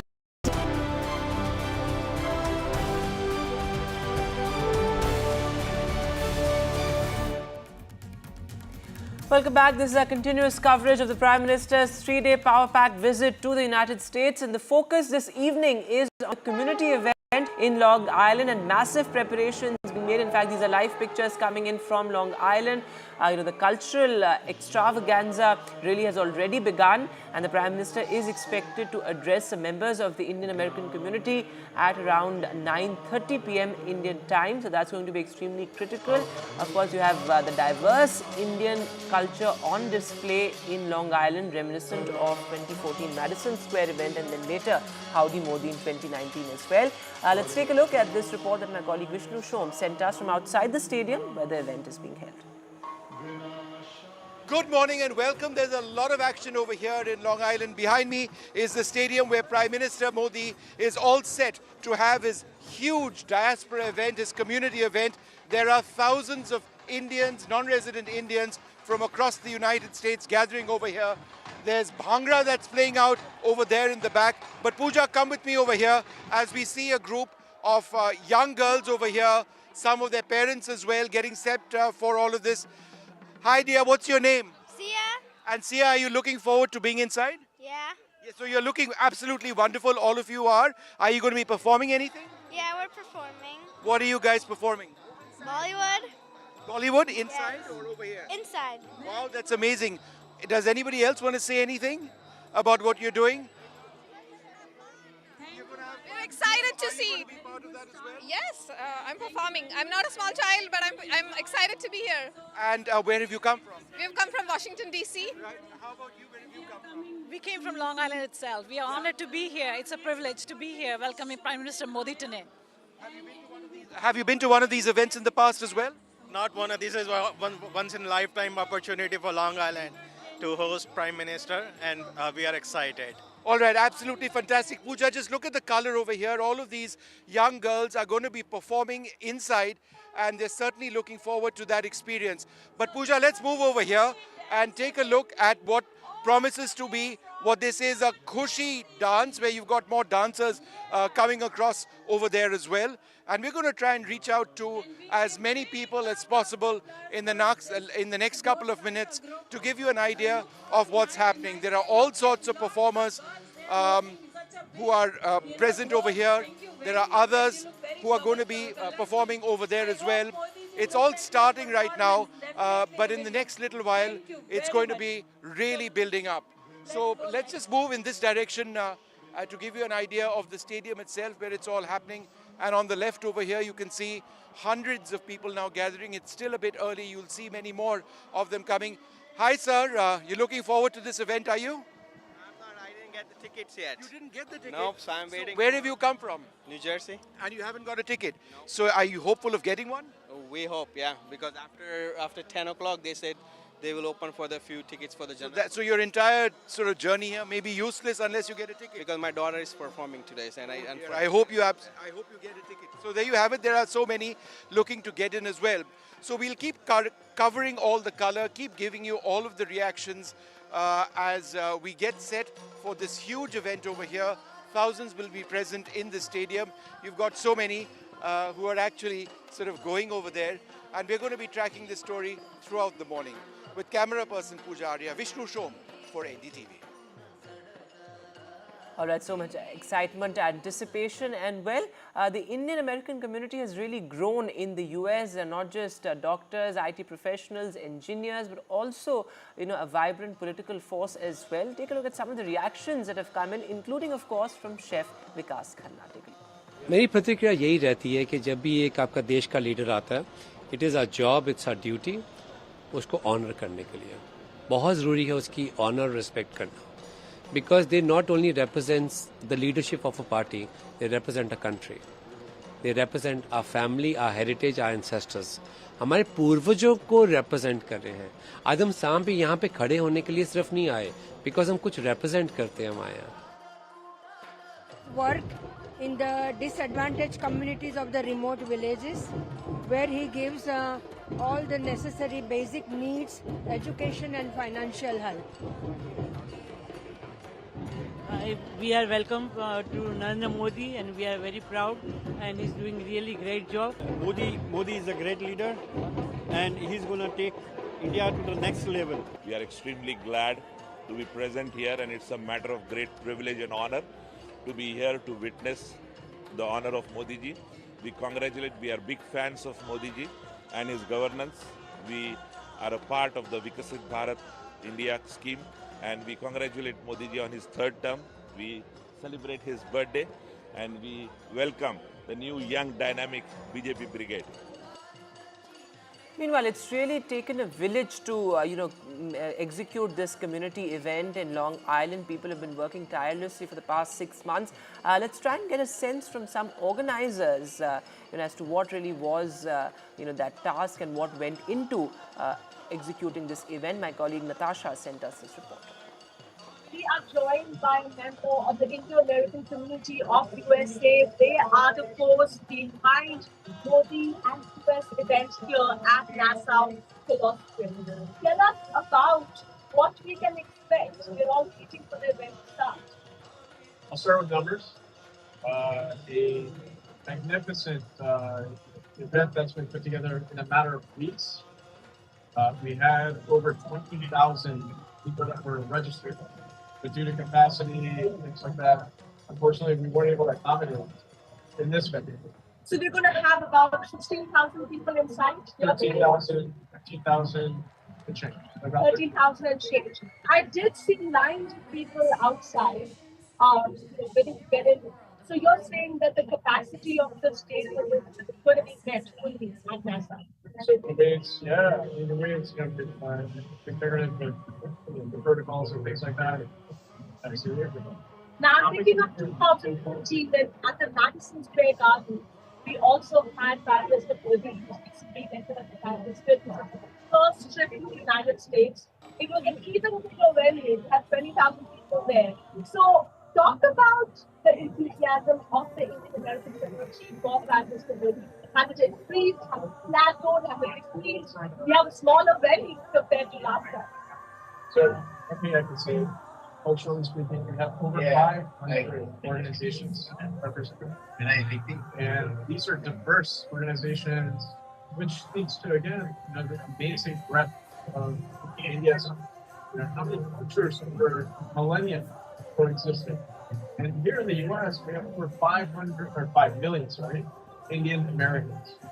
5 million Indians from Indian origin. And so the numbers are massive. The space constraints, this was put together in a matter of weeks. And so logistics, again, 60 plus buses across the country, primarily in the Northeast, going into Ohio and various other states. 40 plus states represented. So there's a quite significant number of, breadth of people that are coming in. What are we expecting to see? I know that Prime Minister Modi will be speaking, of course, he's the highlight of the event, but other than that, we feel that it may be a surprise guest. Any indication who that is, what that is, and what else you see on stage behind that? I think the mystery will unravel very quickly and very soon. Stay tuned. It's going to be a phenomenal event. I can't speak about the cultural component. Yeah, give us an idea of who you're going to see who are not surprised. Yeah, so 500 artists and performers. Again, showcasing the amazing talents and amazing philosophies of the Indian diaspora, right? Of the Indian philosophies. So that's going to be amazing. And well, while we keep the focus on the community event, the Diaspora outreach, crucial business also taking place with key bilaterals on the side. But of course, the highlight was the Quad Summit. It's being called the Summit for the Future. And India's message was loud and clear. Quad is here to stay. And it's not against anybody, but a peaceful Indo-Pacific is a priority. Take a look. Mr. President, will the Quad survive beyond the election in November? What survive? The Quad. Will it survive regardless of the outcome? US President Joe Biden handed over the Quad's baton to Prime Minister Narendra Modi. In a rare gesture, President Biden hosted his Quad compatriots in his home in Wilmington, Delaware. The four democracies that are the connecting dots for the Indo-Pacific quickly got down to business. We're democracies. We're democracies who know how to get things done. After the on-camera opening remarks, President Biden was heard telling the other leaders in the room that he believes China's increasing military assertiveness is an effort to test the region at a turbulent moment for Beijing. China continues to behave aggressively, testing us all across the region. And it's true in the South China Sea, the East China Sea, South Asia, and the Taiwan Straits. And it's true across the scope of our relationship, including on economic and technology issues. At the same time, we believe intense competition requires intense diplomacy.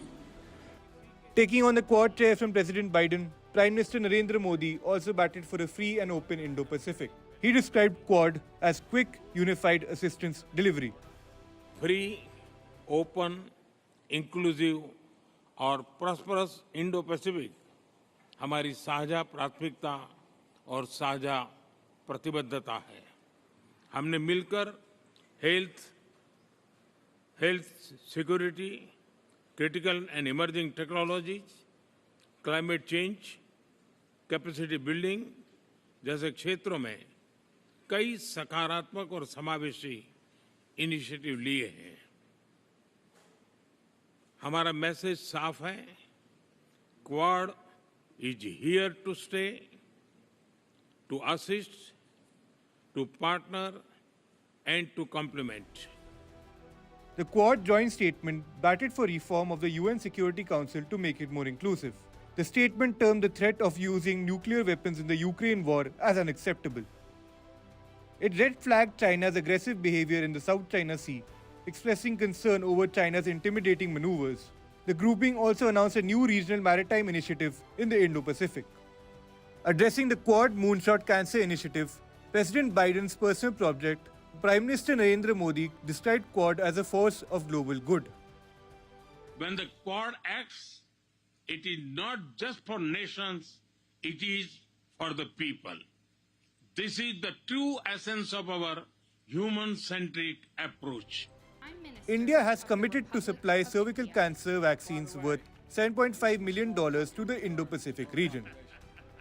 The Quad Summit 2024 led to commitments including India's promise of $2 million for solar projects, a focus on cancer care, and initiatives for public health and maritime security.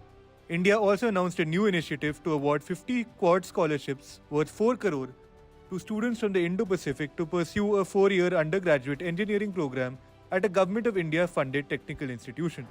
The summit has moved from Prime Minister Kishida's home in Hiroshima last year to President Biden's home in Delaware in 2024. And it is President Biden who gave it the form of a summit-level meet with a focus on the Indo-Pacific. With Vishnu Som and camera person Pooja Arya, Bureau Report, NDTV. So India's message loud and clear there, but of course these are live pictures coming in from Long Island. Of course the cultural program has begun. The Prime Minister is expected to address the members of the Indian diaspora at around 9:50, 9:30 Indian time. And before that, it's a lot of cultural programs, dance and music that are really the trademark of the Prime Minister's diaspora event. So we'll keep bringing you all that color and anticipation there in New York. But of course, what was also crucial was the Prime Minister's bilateral with President Joe Biden, perhaps the last before President Biden's term comes to an end. 2 key agreements were inked, but also many important diplomatic messages. Take a look.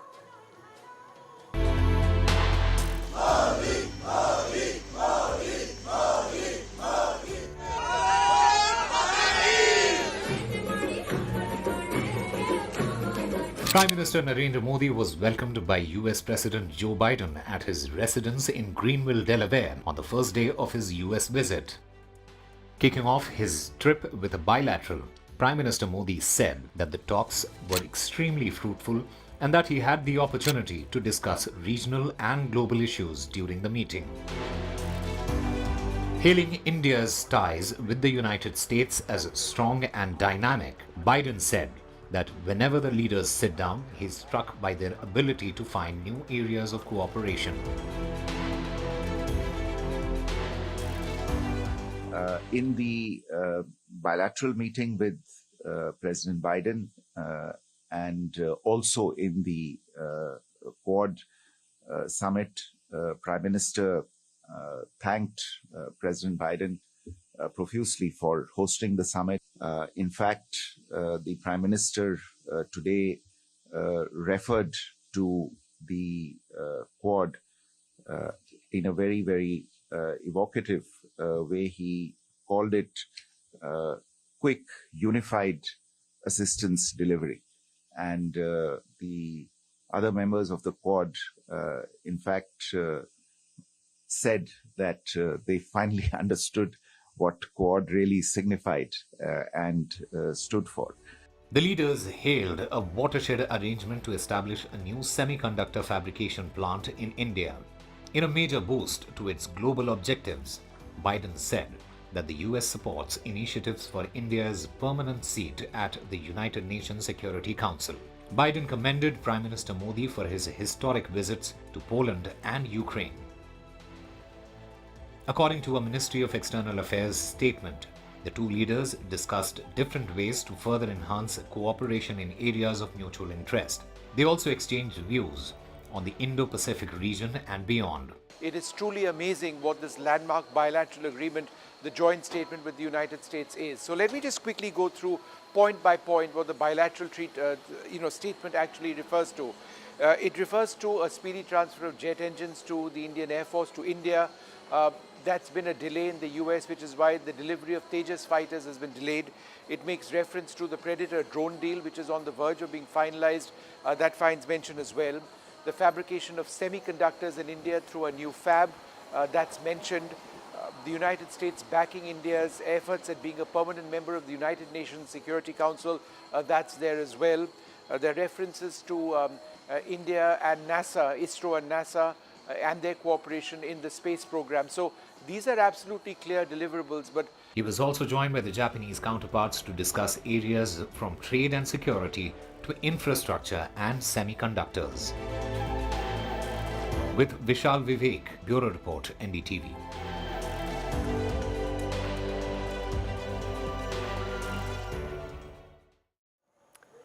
All rest that key bilateral there, but tonight's focus is on the Diaspora event where culture and the Indian American community are really front and center. We'll get you all the color and anticipation with my colleague Vishnu Shom getting us all the action from the ground.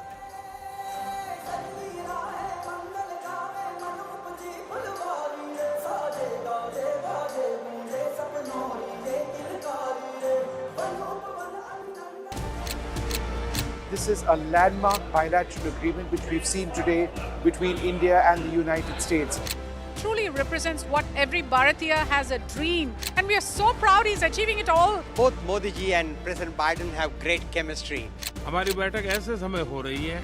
The references to the importance of free mobility in the seas and the language which is used is very direct. Quad is here to stay, to assist, to partner and to complement.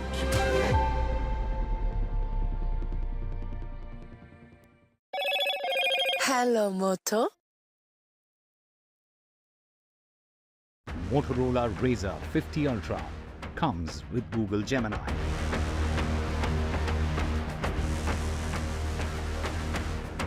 Color, excitement and anticipation in Long Island as the Diaspora celebrates the Prime Minister's visit to the US.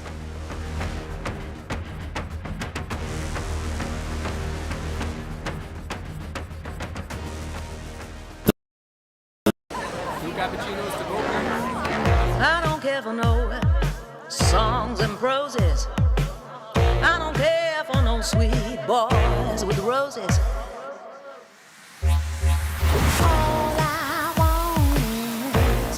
A touch of love. Stay informed and entertained with the new and updated NDTV News app. You can watch all our channels live, listen to podcasts, read breaking and exclusive news from around the world and more. Download the NDTV app today and get access to the best journalism and storytelling on your smartphone or tablet. The NDTV app. News that matters to you. I've been reporting on all issues big and small from Andhra Pradesh, Telangana, rest of South India, bringing you all the action, all that you need to know, all that you want to know. The energy of Maximum City is infectious. I bring in that energy in our news coverage from financial capital Mumbai. India's IT capital is always bustling. It's literally a city that never sleeps. And I keep you ahead on all the Bengaluru buzz. Covering from the southernmost part of India over the last 23 years, I bring in-depth and 360-degree coverage from the Dravidian heartland. The land of Mishti is also known for its bitter politics. I have seen much water flow under the Howrah Bridge, covering Bengal in all its vivid colors.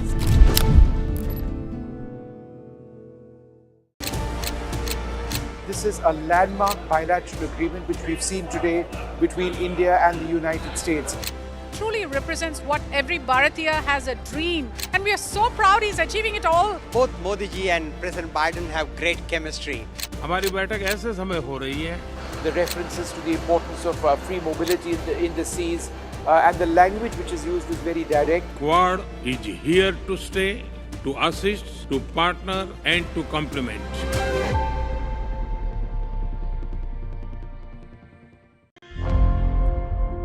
Election sunrise is on the proverbial paradise. Jammu and Kashmir gets set to vote in assembly elections after a gap of 10 years. For the BJP, it's a referendum on Article 370. For the Congress and regional parties, it's a battle for survival. An election that will go down in the history. Watch the most comprehensive, the most nuanced, and the most power-packed coverage only on NDTV. New day, new show, a new experience. Start your day with the news, not views. We bring you stories that matter and impact your life. News that informs and keeps you ahead. From Maximum City, Mumbai, to the seat of power, Delhi, NDTV brings you the best breakfast show. Breakfast news on NDTV, 8 a.m. every day.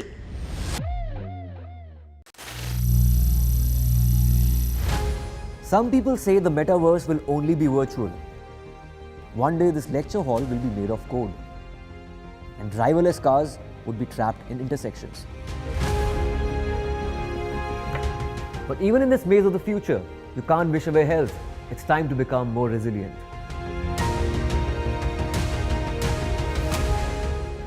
"10 years of Banega Swasth India, we have grown and achieved so many milestones.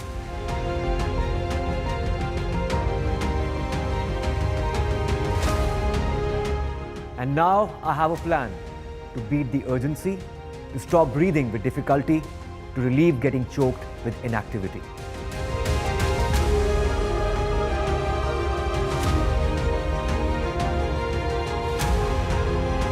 Energize our government, our environment, our society, and ourselves. Everyone, everywhere, every day.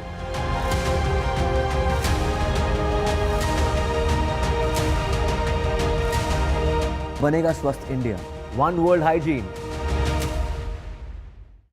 Stay informed and entertained with the new and updated NDTV News app. You can watch all our channels live, listen to podcasts, read breaking and exclusive news from around the world and more. Download the NDTV app today and get access to the best journalism and storytelling on your smartphone or tablet. The NDTV app. News that matters to you. I've been reporting on all issues big and small from Andhra Pradesh, Telangana, rest of South India, bringing you all the action, all that you need to know, all that you want to know. The energy of Maximum City is infectious. I bring in that energy in our news coverage from financial capital Mumbai. India's IT capital is always buzz. It's literally a city that never sleeps. And I keep you ahead on all the Bengaluru buzz. Covering from the southernmost part of India over the last 23 years, I bring in-depth and 360-degree coverage from the Dravidian heartland. The land of Mishti is also known for its bitter politics. I have seen much water flow under the Howrah Bridge, covering Bengal in all its vivid colors.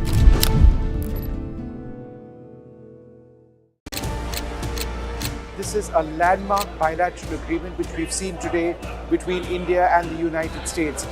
Truly represents what every Bharatiya has a dream, and we are so proud he's achieving it all. Both Modi ji and President Biden have great chemistry. हमारी बैठक ऐसे समय हो रही है. The references to the importance of free mobility in the seas and the language which is used is very direct. Quad is here to stay, to assist, to partner and to complement.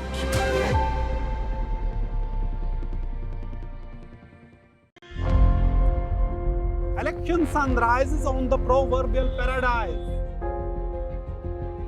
Jammu and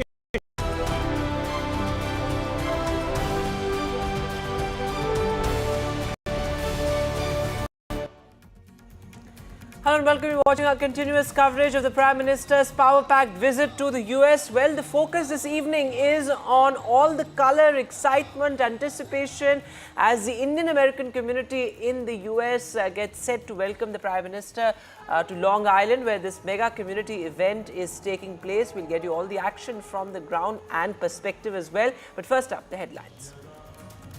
Day 2 of Prime Minister Modi's power-packed US visit. Prime Minister Modi's diaspora outreach in New York. This is Indians roll out the red carpet for the Prime Minister in New York.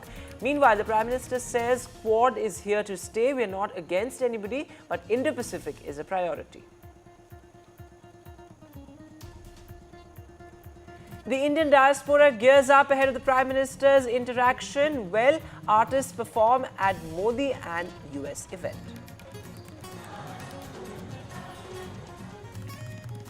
The Tirupati Laddu Rao, well, the Andhra Pradesh Deputy Chief Minister observes what he calls an 11-day penance. He says he is seeking atonement, says it's time to restore dharma.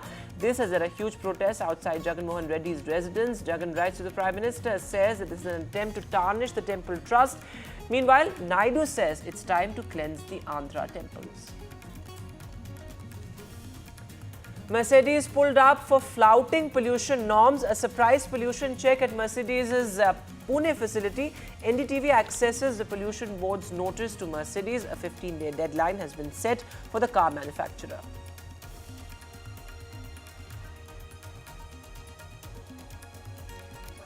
Sri Lanka gets a new president. Well, this after the first polls after the economic collapse, Anurakumara Dissanayake has been elected as the president.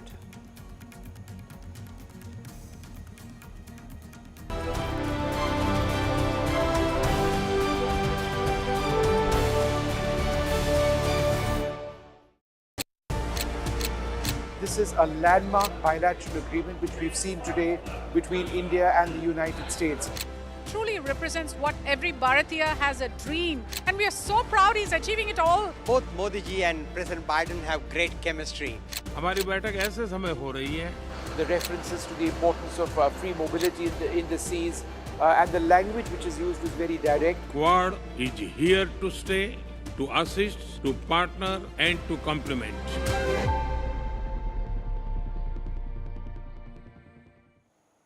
All right, this is day 2 of the Prime Minister's 3-day visit to the US, and these are live pictures coming in of the cultural program in Long Island, that community event that's happening in New York, of course reminiscent of what happened in back in 2014 at the Madison Square, and of course Howdy Modi in 2019 as well. But this time it seems it's bigger, given the fact that there are almost 14,000 Indian Americans and members of the Indian diaspora who are expected to attend that event.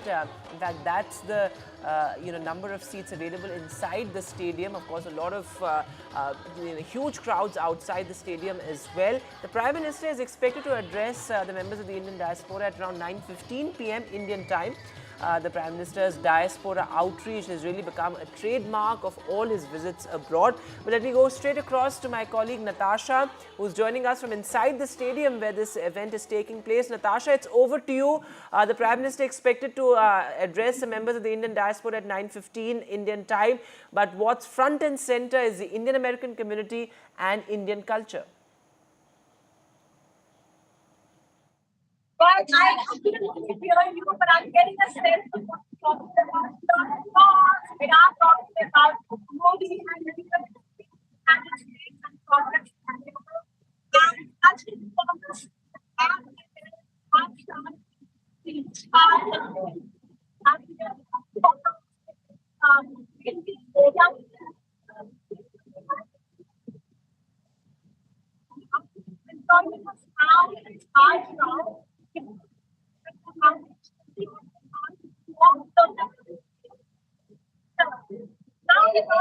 All right, Natasha, we'll try and fix that audio line with you. I'm afraid we have very patchy audio at your end. We'll try and fix that, but I think what Natasha was saying, that it's really a lot of cultural extravaganza that we see on display there at the Long Island event, and also the diversity of the Indian American community as well, because we saw scientists, doctors, of course IT professionals, chefs, so many people there at the community event. As I said, reminiscent of 2014 and 2019, but this diaspora outreach certainly a very important hallmark of the Prime Minister's diplomacy. In fact, he recently went to Austria and he addressed members of the Indian community there as well. So this diaspora outreach certainly a very important part of the Prime Minister's diplomacy. And look at those absolutely stunning visuals coming in from Long Island. Also represents a diversity of what it's being, what it is to be Indian, given the fact that you have Garba and so many different forms of Indian dance on display there as well, dance and music and color. Certainly a very important part of the Prime Minister's visits, as I said. The Prime Minister time and again has said that the Indian diaspora has really been making India proud abroad. In fact, if you just talk about the Indian diaspora in America, it's really grown, and how. We have come a long way. Given the fact that we're also a very critical political force there, from positions of, a mayor and other such senior positions to, of course, you have a person of Indian origin now running for president as well, which is what makes it so special. The Indian-American community there, as far as America is concerned, as far as the US is concerned. Let me bring in my guests at this point. Professor Zenia Bahel is with us, professor and political analyst. Meera Shankar will also be joining us, former ambassador of India to the US. Also, Jonah Blank, a former advisor to President Biden and a foreign policy expert. Thanks all very much for being with us. Jonah, going across to you first. President Biden and his administration have also pointed out how critical a force is the Indian-American community. And that's what perhaps we see in these visuals as well. It's a vibrant community, and it has grown really in the past 4 to 5 years. Yes, that's absolutely true. When President Biden began his political career, Indian Americans were non-players politically. Even well into his career, he frequently cited the Indian American community in Delaware as a community of small business people and entrepreneurs, which is true, but it's exploded far beyond that just in the past few decades. And we can see in President Biden inviting Prime Minister Modi to his home in Wilmington, Delaware, just the level of respect he wants to convey. Absolutely. And let me bring in Ambassador Meera Shankar as well. Ambassador Shankar, as we were discussing earlier as well, this soft diplomacy, as it were, is also an extremely critical part of the Prime Minister's outreach. All right, I'm being told Meera Shankar is not there with us yet. Professor Zenia, would you like to weigh in on that? What is the sentiment in the US as far as, this outreach to the Indian diaspora is concerned? I'm sure it's being watched very, very closely there as well. Yes, absolutely. I mean, this isn't the first time that Modi has addressed the Indian diaspora in the United States. He's done it before. And every time he has done it, tickets, seats pretty much have been sold out within minutes. It's really hard to get it. You have to really keep a close eye. I have tried in the past. And it's always a full house, right? And as you can see from the visuals that you're showing, there's a lot of excitement. It's a jam-packed agenda, and people are very excited to hear from him. He's a very charismatic leader, and whenever he's referenced the Indian diaspora or spoken to them at such events, he's always talked about the contributions that Indians, people of Indian origin, have made, to the United States and to the economy in general, right? Especially in the field of STEM and arts, when it comes to science, technology, engineering, and math, right? India has supplied doctors, engineers, scientists, just about in every field that contributes significantly to the economy. You see Indians succeeding, leading, right? Leading teams, leading implementations. So it's very exciting, right? Something that brings us all together. The diversity that is India, that is on display there in Long Island.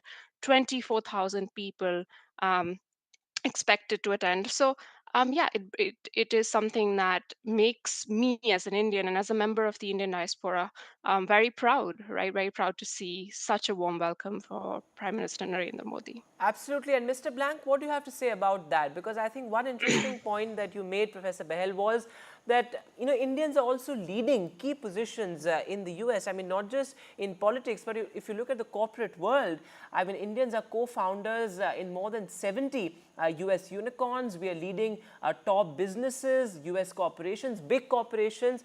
So Indians and Indian Americans rather in positions of leadership. How do you see that having changed over the years? You of course now have a person of Indian origin running for president as well. Yes, absolutely true. And it's been just a phenomenal change, even during the time that I've been involved in public life in America. When I first went to work in the Senate, there were very few Indian Americans in government, in the corporate world, really in almost any sphere of American public life. Most of the Indian American community was much more behind the scenes. That's no longer the case. The Indian American community has thoroughly come into its own, so much so, as you rightly point out, in the business world, particularly in the high-tech world, it's just utterly unexceptional for people of Indian origin to be leading the biggest and most vibrant companies in America. In the cultural scene, as we're seeing in Long Island, this is not sort of a fringe in America. This is very much the heart of America. So I think in all spheres, in politics, in business, in culture, Indian Americans have arrived. Absolutely. I think that's an interesting point. And Professor Behel, as somebody who is from the world of academia, the Indian, how do I put it? Well, not just human resources, but also the Indian mind, how that has been used or put to use as far as the US is concerned. Well, there are so many Indians in academia in the US. The number of Indians who own or who have patents to their name, that has also grown tremendously in the past 10 years, particularly in the past 20 years rather. How do you see that, the Indian mind and the Indians' role in academia as far as the US is concerned? So, I think it's needless to say the contributions that Indians have made and people of Indian origin have made to academia. Most of my colleagues, right, are of Indian origin. Either they were brought up here or, they were educated in India and then moved here for their PhD or higher education pursuing a master's degree. Most of my students, I teach cybersecurity, and most of my students are from India, wanting to learn about cybersecurity practices, network security, application security.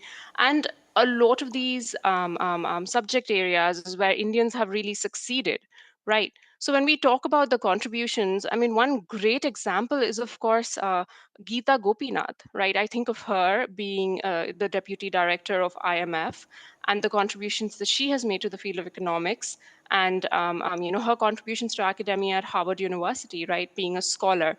And you look at her and so many other examples of people who've made significant contributions in the field of astronomy, in the field of computational imaging, and now AI, right? One of the discussions that Biden and Modi had was around H-1B, and that's been a discussion not just right in this Quad Summit, but it's been something that's been discussed for a while. The restrictions and then obviously the need for AI high-skilled labor in the United States. So again, India is a big contributor, right? Contributor to that demand for labor. High-skilled labor. Yes. So it's not just academia, and what I'm trying to say is it's that demand is just all around. Sectors. I think that's an important point you're making. But Mr. Blank, how important is this people-to-people connect when it comes to India-US ties and our diplomatic relations as well? I think it's very important because the United States tends to make policy on the basis of how comfortable people feel with each other, how much affinity they feel. So is the US going to make a sacrifice if necessary? Well, for a nation that feels like they are kindred spirits, more so. Is the US going to offer benefits in the geostrategic world? Well, more so if there's a tie. And right now, Indian Americans are very much in the mainstream and at the center, the heart of American society. That was not necessarily the case a generation or two generations ago. And I think that really can't help but have an impact on the top level nation-to-nation contacts. So in that sense, do you see that diplomacy has moved away or perhaps moved beyond just the larger issues of, say, defense and security and innovation to, of course, more human diplomacy, in the sense that we are also looking at creating jobs, the semiconductor push, the global supply chains, employment. So of course, these are also issues, climate change for that matter, AI. These are also issues that are as important.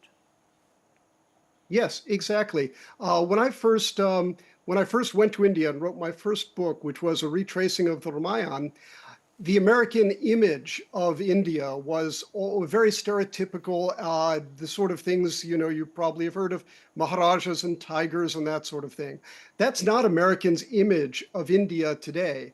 Now, if you go to Iowa and farm country and ask, what's your impression of India? People will talk about high tech. They'll talk about doctors. They'll talk about partnerships for the future.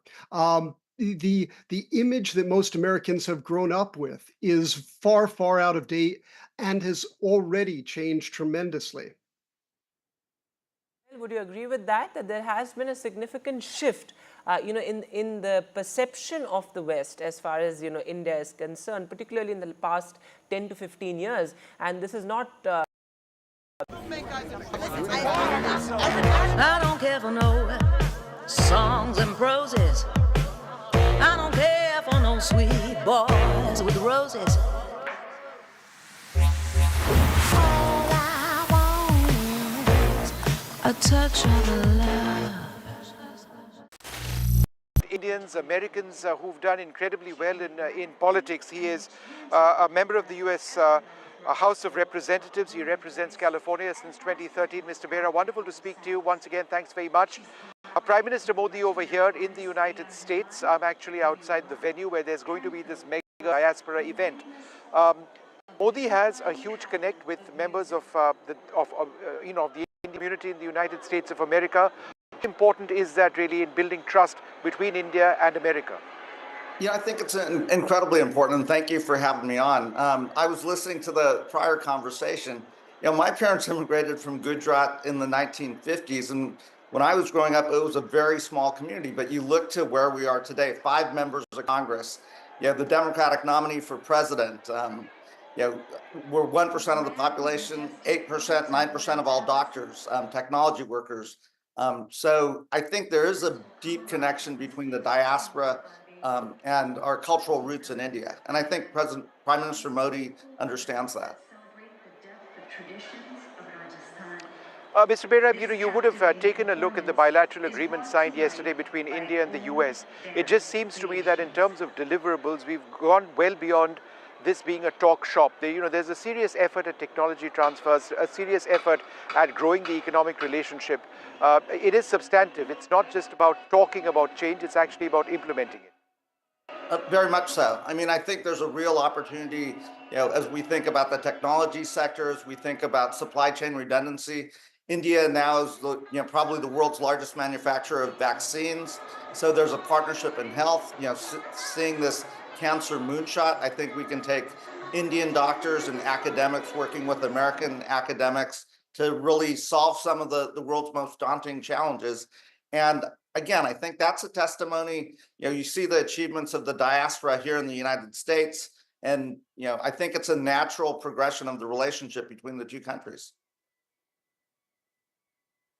Mr. Bera, now that I have you, I must ask you, it's election season now in the United States. Kamala Harris versus Donald Trump. At the end of the last debate, it did appear that Kamala Harris was a little bit ahead. But if you look at Donald Trump's performance in the past, in the last elections, he sort of tends to make a real mark towards the end of the campaign itself. How do you see this election campaign in the US going? I think this is going to be a very close election. I know the vice president very well and her campaign team, and they're running extremely hard. They understand that, that she's running from behind and she has a lot of ground to make up in a short period of time. I think she's going to win, but obviously I'm biased. I think it is going to be a very close election, and the diaspora can make a big difference. If you think about Georgia, you have a vibrant Indian American community. Nevada, a vibrant Indian American community. Pennsylvania, a vibrant community. And in elections that might be decided by a few thousand votes, if the Indian American diaspora turns out and votes for Vice President Harris, that could be the difference. Mr. Bera, in the last couple of days, we've seen the reemergence of the Pannoon issue, as it were. But there is no mention of that in the bilateral agreement between both sides. Do you believe that, as far as the relationship is concerned, it's not something that really stops the process of change and progress? No, I'd agree with that. I also, the other areas that we've been talking a lot to the Indians about, and I'm sure it's coming up with the Quad, is the Indian Ocean region, making sure, we're seeing the challenges in the South China Sea.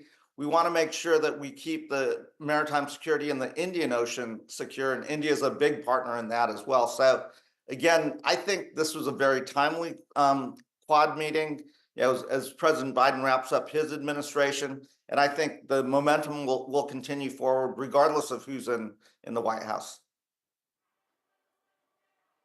And a final question to you, the fact that we had Prime Minister Modi visit Joe Biden at his house, a personal invite over there. In fact, I was outside his residence yesterday reporting live.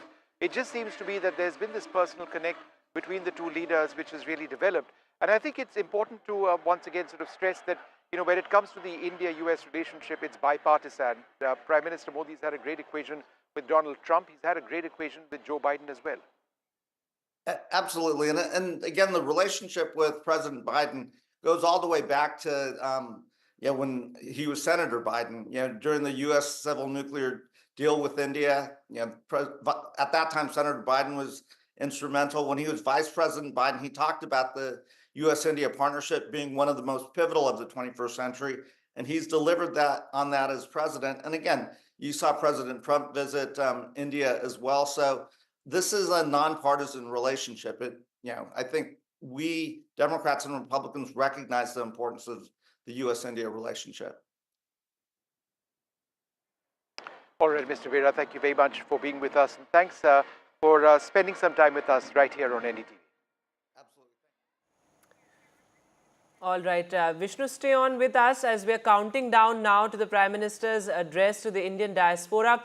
But I mean, it's so incredible, the reports that you've sent us as well, how diverse the Indian American community is, and it's really grown from strength to strength, isn't it? What really struck me today, Vedant, was a woman from Moldova who has become an American citizen who's over here at the Modi event because she became friends with local Indians over here, came to love India so much so that she decided she wanted to learn Garba. She learnt it professionally and was beautifully dressed over here and has performed over here and will be inside and hopes to meet Prime Minister Modi. That gives you an idea of the diversity of what we are seeing over here. It's not just an NRI event, you've got people from different communities, different races present over here. It just goes that the attraction that Prime Minister Modi has for different communities, different people all across America, that's very much something that people look forward to, and it is a fact. I mean, you've got 13,000 people inside over here. That's a huge number of people in a, packing this relatively, medium-sized community stadium, as it were, and they've come from everywhere. So, there is that sense of enthusiasm, excitement.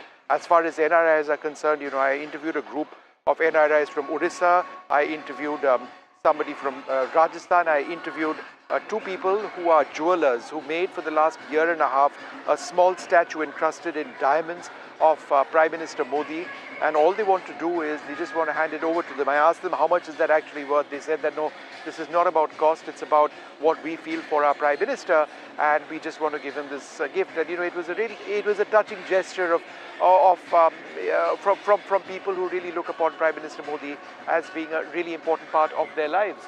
I spoke to people from South India, who are here as well, wanting to be a part of this. So the pan-NRI sort of reach that the Prime Minister has is something which was quite evident to me today. A genuine sense of excitement, little kids who've been practicing, little dance routines for a while, wanting to come over here, their parents explaining to them why they are here. A 7-year-old boy told me, when I asked him, why are you here?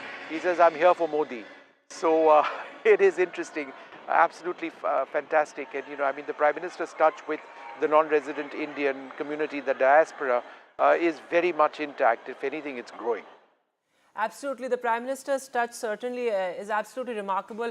Vishnu, but also the Indian American community. I mean, you have NRIs now occupying leadership positions in the corporate world, of course, in politics. So that's also interesting. I mean, to put together an event of this magnitude really shows that the Indian American community has only grown over the years. So that's a great question, Vedant, and I'll tell you why. I've interacted and interviewed the organizers of this event last evening. And there were a bunch of non-resident Indians who each pulled out their checkbooks and paid $100,000 each, $100,000 each to help make this event take place. There were others who put in $50,000 each, and it's not just showcasing their personal wealth or talking about their personal wealth. It's the fact that they are in a position to do that because they've done so incredibly well. I met somebody yesterday who runs 2,000 petrol pumps in the United States. I met somebody else who's seen to be a stainless steel magnate in the United States.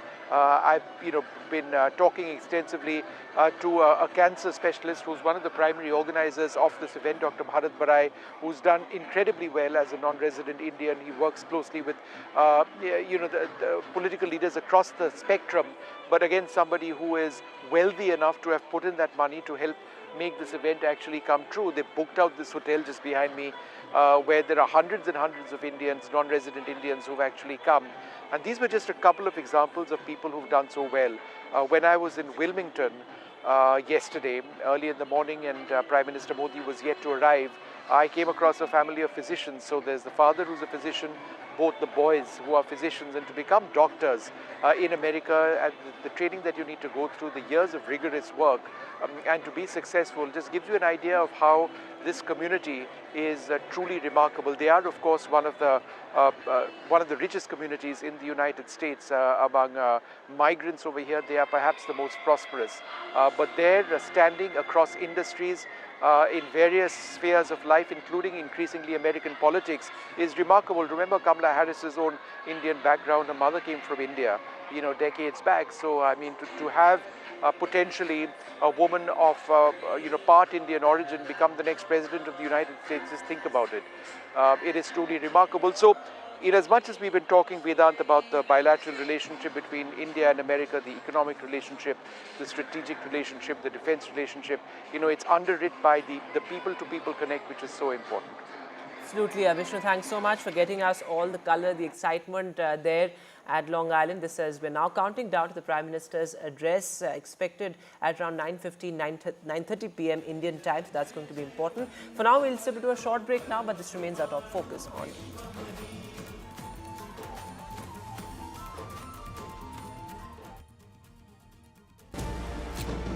Good morning and welcome. There's a lot of action over here in Long Island. Everybody wants to come in right now. We are coming from Bangalore. You come all the way from Bangalore for this. It's a privilege to be here welcoming Prime Minister Modi today.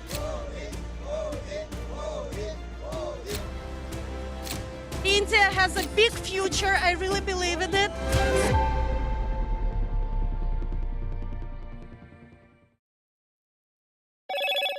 Hello, Moto. Motorola Razr 50 Ultra comes with Google Gemini.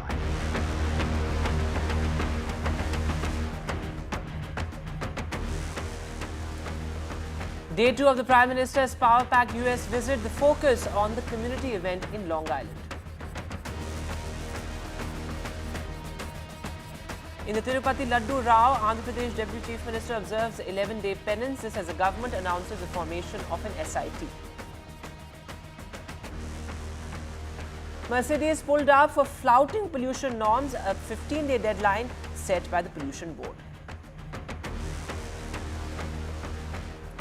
Sri Lanka gets a new president. It's a left-leaning leader who will now head Sri Lanka.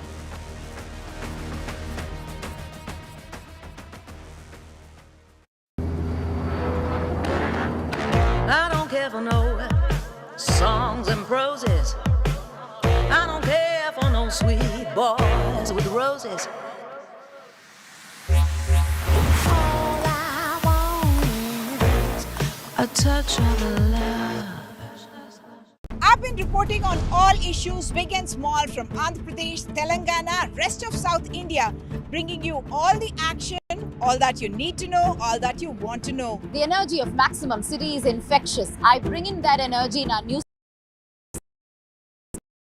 coverage from financial capital Mumbai. India's IT capital is always buzz. It's literally a city that never sleeps. And I keep you ahead on all the Bengaluru buzz. Covering from the southernmost part of India over the last 23 years, I bring in-depth trade fair के आयोजन को आयोजित कर रही है। Through UPITS 2024, Yogi government's ODOP initiative is going to travel to the world. The spectacular showcase of unique products from all 75 districts of UP is taking place under one roof at UPITS. In the hills, up the street, down the valley, by the sea, palaces and high streets, countrysides and SCZs. We've been here. This is a landmark bilateral agreement which we've seen today between India and the United States. Truly represents what every Bharatiya has a dream, and we are so proud he's achieving it all. Both Modi ji and President Biden have great chemistry. हमारी बैठक ऐसे समय हो रही है. The references to the importance of free mobility in the seas and the language which is used is very direct. Quad is here to stay, to assist, to partner and to complement.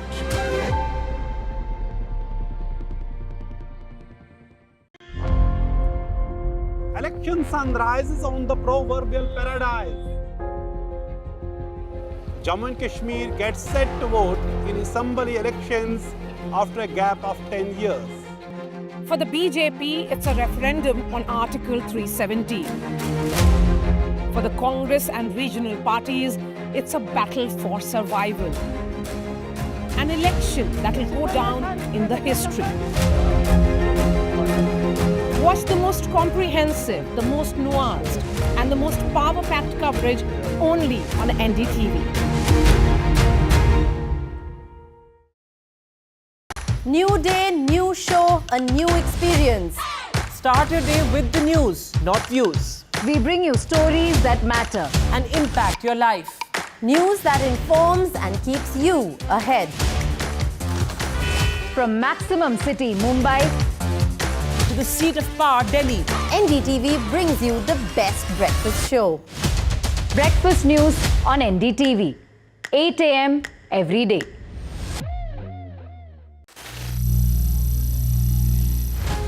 Some people say the metaverse will only be virtual. One day this lecture hall will... Hello, Moto. Motorola Razr 50 Ultra comes with Google Gemini.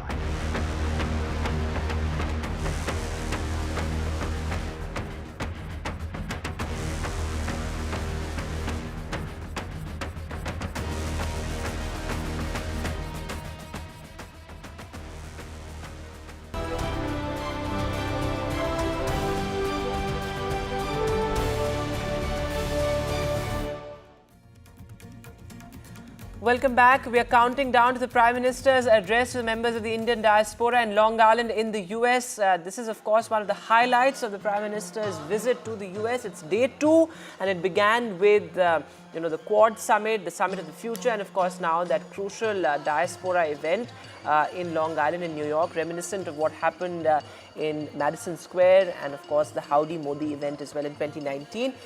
These are live pictures from Long Island. Well, Indian culture on display, and what diversity, what vibrance there in Long Island. In fact, dancers from across Indian styles really performing at that stage there in Long Island. What does it really mean? What is the messaging behind this? Let me bring in my guests. Jonah Blank is with us, and also Ambassador Meera Shankar will be joining us in a short while from now. Mr. Blank, as we were discussing earlier, this diaspora diplomacy has become such an important part of the Prime Minister's visits abroad, particularly in the US. Why is that? Why do you think, this emphasis on the Indian diaspora and making sure that that outreach is there every time the Prime Minister visits the US? Well, it's not unique to India. Most countries with a significant diaspora community do try to mobilize their diaspora. The Indian American diaspora is both larger and more politically potent than many others, and Prime Minister Modi has really emphasized his outreach. So he is extending the efforts of his predecessors, but he's also knocking on an open door, because the Indian American diaspora is really eager to be courted and eager to have the rest of the nation see them for who they are. Absolutely. And Ambassador Meera Shankar is also with us now. Ambassador Shankar, these are visuals that we have seen over the years, particularly in the past decade, whether it was the Madison Square event, then of course the Howdy Modi event.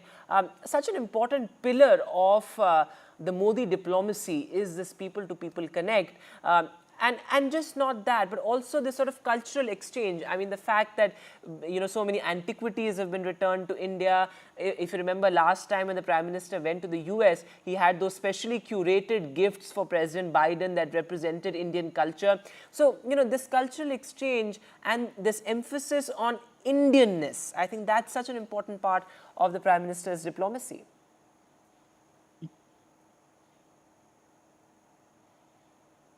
Ambassador Shankar, go ahead. All right, we seem to have lost that line with Ambassador Shankar. We'll try and fix that. Jonah Blanc, would you like to take that question? Sure. I think that Prime Minister Modi has emphasized the cultural aspects of governance, both in India and abroad. Every leader tries to reach out to a diaspora community, but Prime Minister Modi has really made one of his hallmarks the emphasis on Indian culture and reviving Indian culture at home and promoting it overseas. So it really shouldn't be a surprise that this is part of his program, a key part of his program in the United States as well. Absolutely. I think that's an important point you're making. And also, just looking at some of the other important aspects of the Prime Minister's visit as we stay on these live pictures, the bilaterals and, the Quad summit as well. It was described as a summit of the future. How did you look at what the Prime Minister said about Indo-Pacific? So India there also pitching itself as a voice of the global South, saying that a peaceful, open and inclusive Indo-Pacific is something that's non-negotiable. That's a priority. Yes. And this has been a key talking point for India for several decades.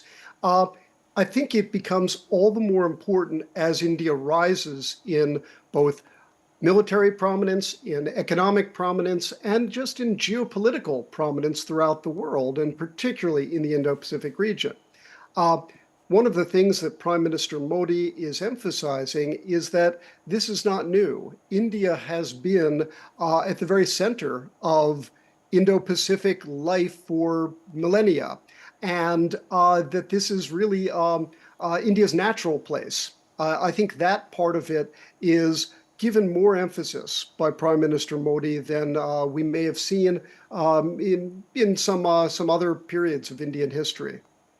Absolutely. And Ambassador Shankar is now back with us. Meera Shankar, the question that I was asking you earlier is that this emphasis on, in a sense, almost reclaiming India's ancient past and sort of bringing that and juxtaposing it with our diplomacy. I think that's really been almost a project that the Prime Minister has undertaken. Last time around when the Prime Minister went to the US, he had those specially curated gifts which represented various parts of Indian history. So he has a lot of personal interest, I believe, in making sure that there is this adequate representation of India's incredible past every time he goes abroad. Yes, I think that's an important element of Prime Minister Modi's diplomacy. India is geographically placed in a way in which it looks eastward to Southeast Asia and East Asia and westward to the Gulf and the oil-rich states. So we have been very fortunately placed at the heart of the Indo-Pacific and are also considered a civilizational state, one of the two major civilizational states in Asia, the other being China. But I think this meeting, the Quad Summit and the Summit of the Future, is looking more at the contemporary world, which has been beset with crises and with tensions. And I think the 4 democracies who are members of the Quad look specifically at the Indo-Pacific region and what they can do to bring, to ensure that the Indo-Pacific is free, open, inclusive, and prosperous, and anchored in the rule of international law, particularly international maritime law. So I think the Quad Summit, which Prime Minister Modi attended, had some substantive outcomes. Of course, it was a farewell to President Biden and to Prime Minister Kishida of Japan, for whom this is going to be the last summit. Some stock taking as to what has been achieved till now, and new directions for the future. There are some very interesting initiatives which have been announced, including expansion of the Maritime Domain Awareness Program, which involves information sharing about the positioning of ships in the Indo-Pacific to the Indian Ocean, with India's participation in this part of the program. It will also involve capacity building and training for other partners, other countries in the Indo-Pacific, to be able to use the tools and the information which is being shared under the Maritime Domain Awareness Program. There's also going to be a logistics network which is looking at a pilot program for joint airlift by the 4 countries, which would enable them to act more swiftly in the event of disasters. And of course, their coast guards are now going to cooperate with each other, Yes, I think those are all extremely important aspects that you're mentioning, Ambassador Shankar, including, of course, the India-US drug framework and also all the other aspects that you listed. But Ambassador Shankar, as we stay on these live pictures coming in from Long Island, let me also ask you, these are not just all admirers of the Prime Minister. I'm sure there are critics of the Prime Minister as well here. But to have a forum like this, where critics and admirers alike from the Indian diaspora can come and interact with the Prime Minister, I think that's a format that's extremely interesting, isn't it?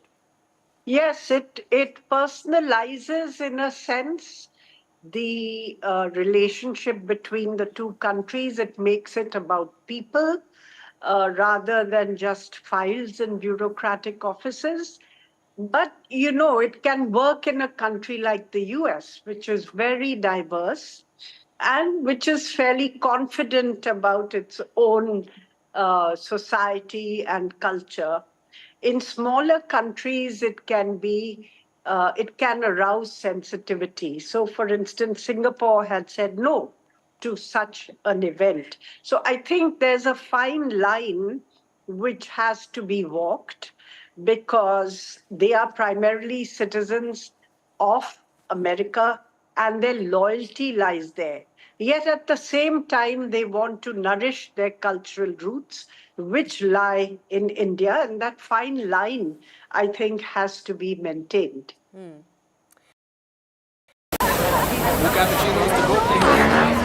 I don't care for no songs and proses. I don't care for no sweet boys with roses. I'm too busy, baby, making plans on how to get me one of them manly men. All I want is a touch of love. This is not a group that is sort of living abroad for a time and then plans to go back home. So Indian Americans straight across the political spectrum are proud of their heritage, regardless of who is president in the United States, regardless of who is prime minister in India. So we shouldn't assume that this is a Modi event. This is more of an India cultural event that Prime Minister Modi is headlining. As for what Prime Minister Modi is likely to talk about, I think he probably will be emphasizing some of these broad civilizational, people-to-people and cultural themes rather than the specific deliverables coming out of Wilmington. Because this Quad Summit was really more about building relationships than about specifically, here is the frontline news. A lot of the frontline news was very important. For example, US and India cooperation in a cancer project, particularly cervical cancer, throughout the Indo-Pacific. I'm sure Prime Minister Modi will mention that, but it's not going to be as much of a policy speech as a people and a cultural speech. Absolutely, and I agree with you that it's not just a Modi event, it's really about the Indian-American community there, which has really grown from strength to strength. But the fact that you have a Prime Minister like Prime Minister Modi who's able to sort of pull the crowds that we see there, I think that's also an interesting aspect to look at. But we'll slip into a short break now. This remains our top focus on NDTV.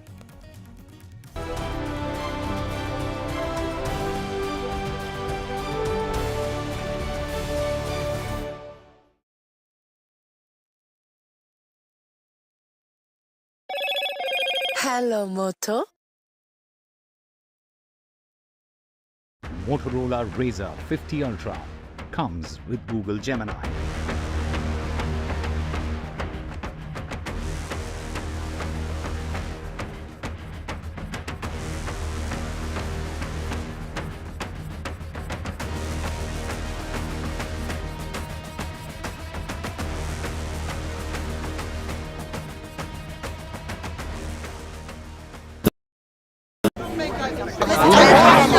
I don't care for no songs and proses. I don't care for no sweet boys with roses. I'm too busy, baby, making plans on how to get me one of them manly men. All I want is a touch of love. This is a landmark bilateral agreement which we've seen today between India and the United States.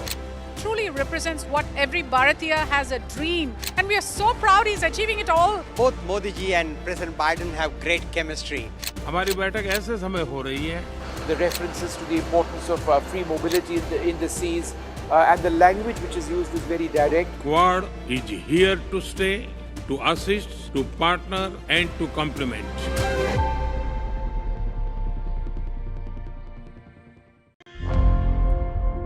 Election sun rises on the proverbial paradise. Jammu and Kashmir gets set to vote in assembly elections after a gap of 10 years. For the BJP, it's a referendum on Article 370. For the Congress and regional parties, it's a battle for survival. An election that will go down in the history. Watch the most comprehensive, the most nuanced, and the most power-packed coverage only on NDTV. New day, new show, a new experience. Start your day with the news, not views. We bring you stories that matter and impact your life. News that informs and keeps you ahead. From Maximum City, Mumbai, to the seat of power, Delhi, NDTV brings you the best breakfast show. Breakfast news on NDTV, 8 a.m. every day. Hello, Moto. Motorola Razr 50 Ultra comes with Google Gemini.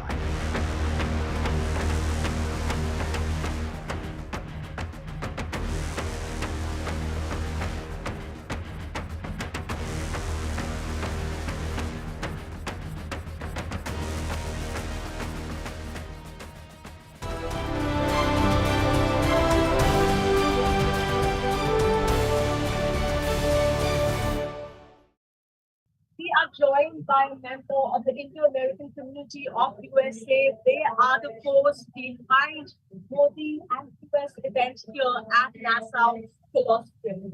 Tell us about what we can expect. We're all waiting for the event. I'll start with numbers.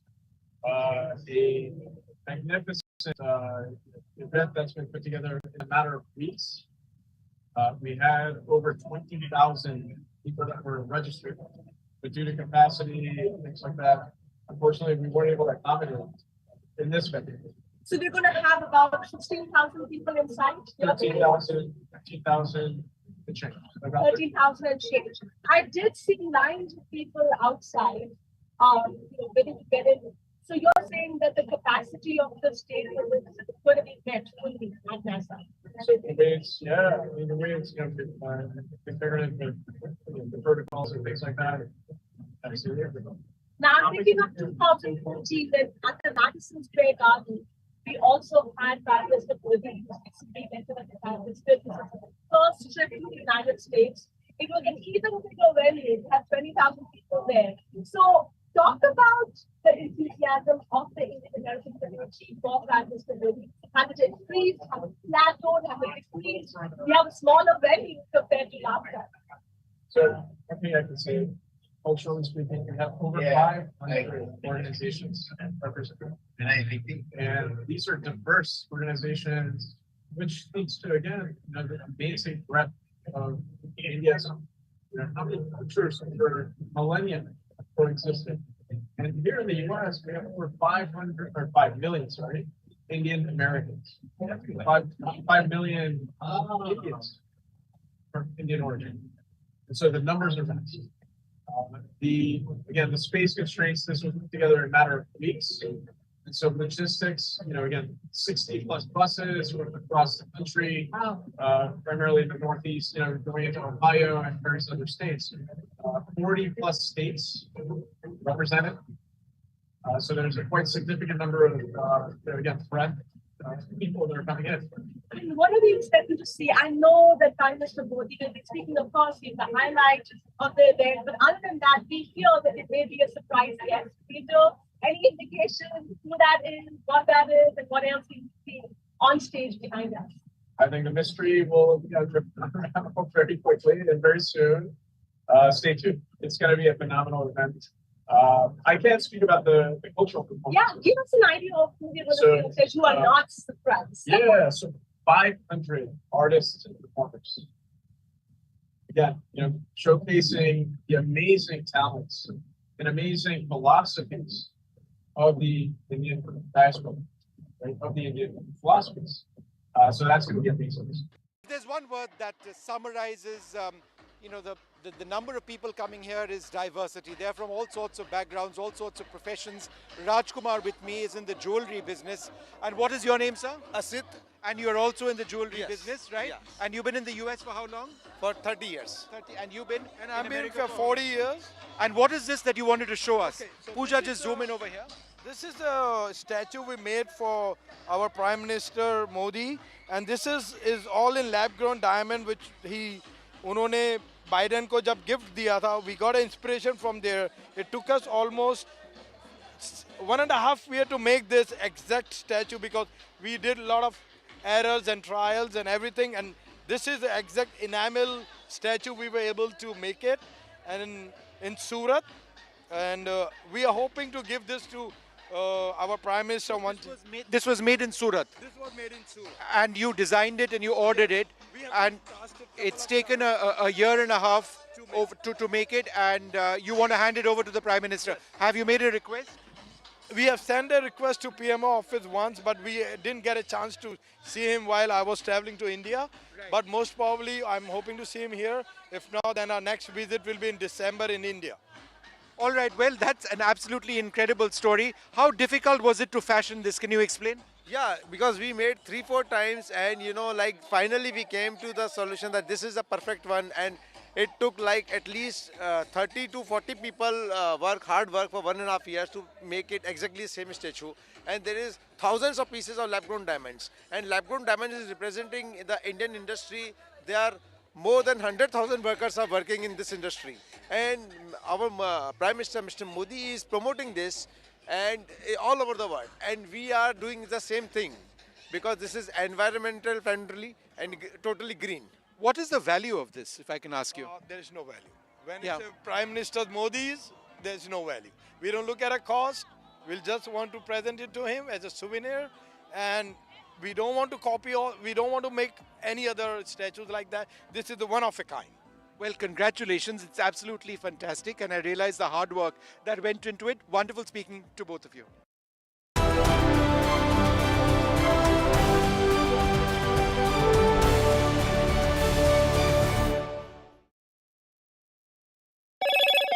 Hello, Moto. Motorola Razr 50 Ultra comes with Google Gemini.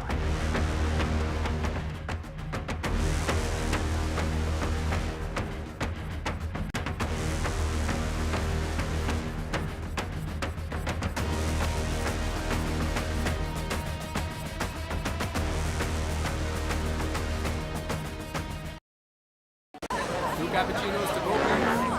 I don't care for no songs and proses. I don't care for no sweet boys with roses. All I want is a touch of love. Good morning and welcome. There's a lot of action over here in Long Island. Everybody wants to come in right now. We are coming from Bangalore. Come all the way from Bangalore for this. It's a privilege to be here welcoming Prime Minister Modi today.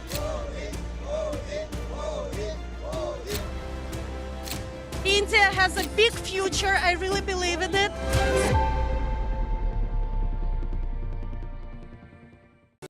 Stay informed and entertained with the new and updated NDTV News app.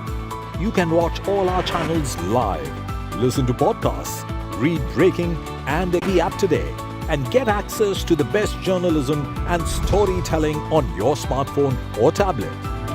The NDTV app. News that matters to you.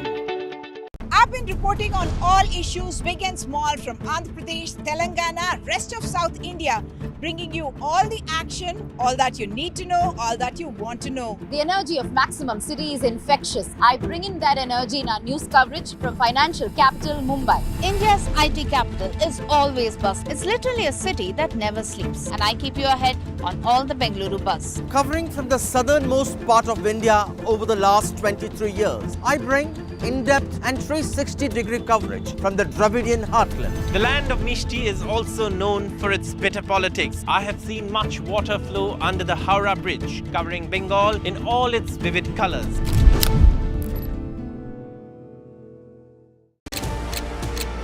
This is a landmark bilateral agreement which we've seen today between India and the United States. Truly represents what every Bharatiya has a dream, and we are so proud he's achieving it all. Both Modi ji and President Biden have great chemistry. हमारी बैठक ऐसे समय हो रही है. The references to the importance of free mobility in the seas and the language which is used is very direct. Quad is here to stay, to assist, to partner and to complement.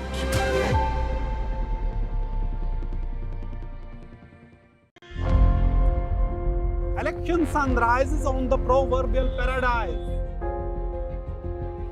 Jammu and Kashmir gets set to vote in assembly elections after a gap of 10 years. For the BJP, it's a referendum on Article 370. For the Congress and regional parties, it's a battle for survival. An election that will go down in the history. Watch the most comprehensive, the most nuanced, and the most power-packed coverage only on NDTV.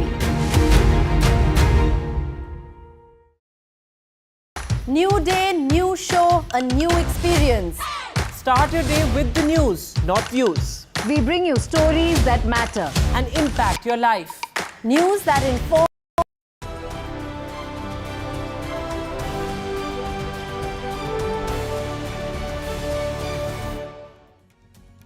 Good evening and welcome. This is our continuous coverage of the Prime Minister's crucial visit to the United States. This is day 2 of the 3-day visit. Of course, the focus very much this evening is on the community event in Long Island, the Prime Minister's Diaspora outreach. And look at those visuals coming in from Long Island. Well, almost 14,000 people from the Indian diaspora seated there already for the Prime Minister's crucial address.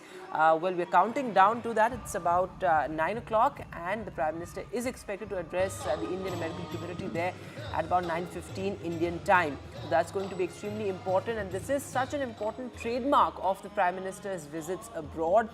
This diaspora outreach, a sort of a personal touch when it comes to members of the Indian diaspora, something that he has maintained, whether it's the US or any other country that he visits. Of course, this event in Long Island is reminiscent of the 2014 Madison Square event and also Howdy Modi of 2019. So, irrespective of a change in administration, the Prime Minister has maintained very cordial and perhaps growing relations with the US, irrespective of who is at the helm. And this is a very interesting time in the US as well, given the fact that a change of guard is in the offing. So whether it's President Donald Trump or Kamala Harris, the relationship between India and the US continues to be on firm footing. But of course, keeping the bilateral talks, the business, the initiatives, the policy initiatives, all of that which were announced aside, today is really about the diaspora outreach and a celebration really of Indian culture. Let me go across to my colleague Vishnu Shom joining us from Long Island. So Vishnu, we're all set for the Prime Minister's address. We're counting down to that. But it's so interesting, a forum like this, because of course these are not just admirers of the Prime Minister. I'm sure there are critics of the Prime Minister as well within the Indian American community. But the fact that the Prime Minister is able, to pull such a huge crowd and to get all of them under one roof, it's quite incredible. No, it is incredible. It truly is, because, Narendra Modi's outreach, his ability to get through to NRIs over here, despite what, for example, supporters of the Congress may suggest, certainly those in North America and in the United States in particular, is, unblemished. If anything, it's gone up. I spent the morning outside the stadium. 13,000 plus people over there, hundreds of volunteers from people from several parts of the United States, flying down, driving down, busing it down over there. So for there to be a suggestion that Narendra Modi's popularity among the NRI community is on the wane, that's not accurate at all. It is really quite something. And the big Modi event, when he starts addressing all of them, is going to be in a little while from now. I would suggest about 15 to 20 minutes away from now is when Prime Minister Modi will start speaking. Vedant, I was speaking to a lot of young people, old people, people who are not even Indian. I spoke to a lady from Moldova who came, settled down in America, became friends with, an Indian. She learned the Garba dance. She decided to be here because she wanted to see Narendra Modi herself. So she dressed up in a Garba finery. She danced over here. So, it's not just an NRI event, it is very much an event, or at least to a certain extent an event where you see people of different backgrounds coming over here. So that was quite intriguing for me. I found all sorts of people. I found a person who's made a jeweler for the last 1.5 years, a statue of Prime Minister Modi, encrusted in diamonds and other stones, 3,000 stones over there. I did ask him the value of that, but he said that he wouldn't answer, that this was his labor of love. It was made in Surat, it went through different iterations, and he wants to hand it over to Prime Minister Modi. Not sure if the Prime Minister would eventually get it or not, but he's here to try. Yesterday I met several members who were the organizers of this event, and each one of them, the primary organizers, put down $100,000 from their own bank accounts to ensure that this happens. It's an event which has cost upwards of $1.5 million, just to organize, and then of course people have been coming, spending their own money to get over here. So that gives you an idea of how this has been an event which appeals to people, or Indians, NRIs and others from across America, and the success of the entire community. Yesterday I met a father who was a physician, both of his sons who were physicians, all attracted to Prime Minister Modi and his politics, who were in Wilmington. That's where Prime Minister Modi went first, ahead of his meeting with Joe Biden yesterday. Over here I met incredibly successful IT engineers, I met restaurateurs, I met some of the people who have already described. So it's an incredibly successful community over here, and the Prime Minister reaching out to this diaspora is very important indeed. I'm joined now by Tanvi Madan, who's been tracking this visit very closely. Tanvi, we'll talk about the cultural aspect of the relationship in a while, but a quick word from you on the bilateral process. How has the bilateral agreed upon yesterday really taken forward this relationship? I think what you saw with the bilateral yesterday is a kind of consolidation and reflection of what you've seen in the Biden administration, which is a deepening of the relationship, not just between the US and India, but then through the Quad, along a number of different elements and routes. And you've seen this, I'm not going to do the laundry list of what was in both joint statements. They keep growing in size. I'll point out the one that I think in some ways is the most significant of how much US-India relations have changed, which is technology. And you saw that in the bilateral side on this desire or this intention to set up this semiconductor fab, which is going to be specifically dedicated to national security uses. This tells you how much, and there are various other instances, you've seen a relationship that, especially during the second half of the Cold War, but even after, after India's nuclear tests, etc., were dogged by kind of in the US exports control and technology being a problem in the relationship. Today, technology from the digital side right up to space has become, and semiconductors has become an enabler of the relationship. And so, the way I think about it is, you've seen now since Bill Clinton, every president who has come in has significantly moved the ball forward or had put runs on the board, to use the cricket metaphor, when it comes to the US-India relationship. And I think, you've seen that significantly with President Biden as well.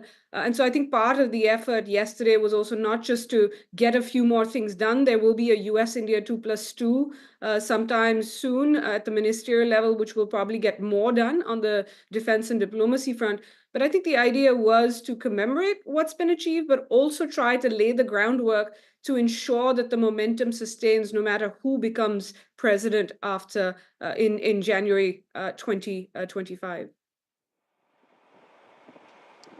Tanvi, what really impressed me was the progress which has been made in maritime domain awareness.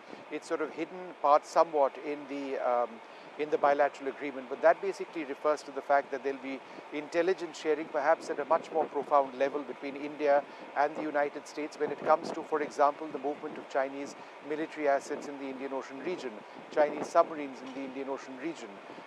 Then, of course, there'll be a joint patrolling of waterways in the Arabian Sea, which India will share with the United States. So that naval relationship, I would suggest, between India and America really being pushed to the next level. I think you're absolutely right. You're seeing the Navy side, the maritime domain awareness side, now the Coast Guards, which in India's case didn't traditionally engage beyond bilateral exercises, but if you ask me, is actually a smarter way to do some of this countering of maritime militia and detecting it, especially if they start operating more in the Indian Ocean as well. But I think, what has also been interesting is the Navy used to be the traditional service, which did actually engage with the US and the US Navy with India. But Malabar was, interestingly, if people remember, a bilateral exercise. What's been, I think, crucial also is how much you've seen this across the services. So, as we speak, Yudh Abhyas, the India-US Army exercise, just concluded. You saw the US Air Force participate in Tarang Shakti, which India hosted, and India and the US, for instance, also exercising together in their partners' exercises. And you see this with the Indian Navy sending a P-8, the maritime reconnaissance aircraft, to exercise Kakadu, which is the Australian multilateral exercise. And some reports that we might actually see the 4 Quad countries do a maritime, what they call the maritime patrol activity there. So you're absolutely right. I think, you've seen a much more familiarity, much more interoperability. I think there's a lot left to be done. There are next steps. It's important to keep the momentum growing. But I do think, if we look back at the Biden administration, it's going to be in this defense, security, and then technology space that you will see, and across the board, whether that's, civilian or military, that you will see some real progress. Now, one can hope that it continues. Depending on who's president, it might be a little bit more transactional in terms of getting some of these things done. But I think the idea has been to get some of these, agreements signed, set the groundwork, as I said, so that this can move forward. Who wins in November. All right, Tanvi, wonderful speaking to you. Thanks very much. So there you have it, a look at what the bilateral relationship is really about presently. That joint declaration, which was, the statement which was actually revealed yesterday, on the basis of which formed the basis of what took place between the two leaders. Very, very important indeed. A real step forward in the relationship between the two countries. Remember, Prime Minister Modi was here in 2023. There was a lot that was listed, but a lot of that is now being actioned, which is why the relationship appears to have really gone forward. All right, Vishnu, thanks very much for joining us with that from Long Island, and keep getting us all that excitement and color there. We're counting down to the Prime Minister's address that's set to begin shortly. We'll slip to a short break now, but all of that and more coming up on the other side.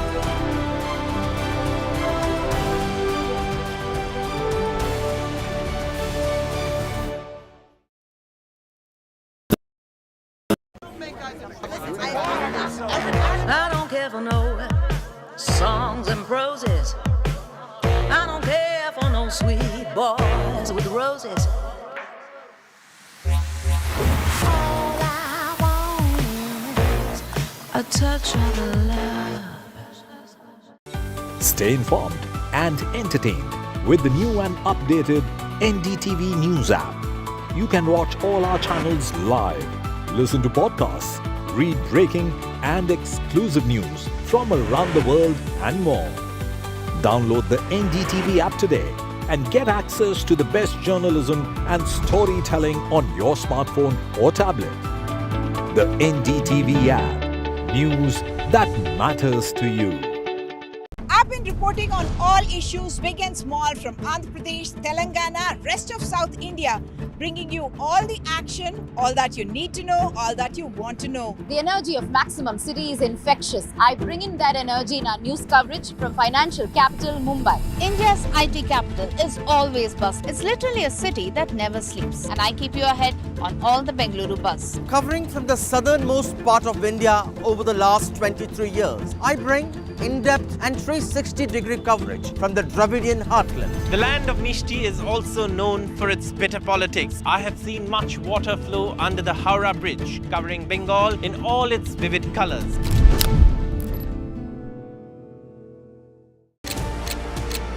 This is a landmark bilateral agreement which we've seen today between India and the United States.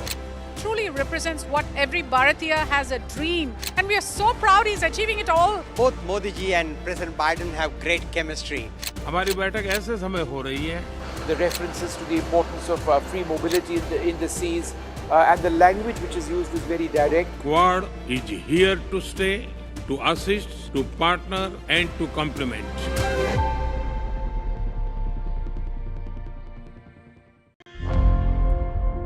Election sunrise is on the proverbial paradise. Jammu and Kashmir gets set to vote in assembly elections after a gap of 10 years. For the BJP, it's a referendum on Article 370. For the Congress and regional parties, it's a battle for survival. An election that will go down in the history. Watch the most comprehensive, the most nuanced, and the most power-packed coverage only on NDTV. New day, new show, a new experience. Start your day with the news, not views. We bring you stories that matter and impact your life. News that informs and keeps you ahead. From Maximum City, Mumbai, to the seat of power, Delhi, NDTV brings you the best breakfast show. Breakfast news on NDTV, 8 a.m. every day.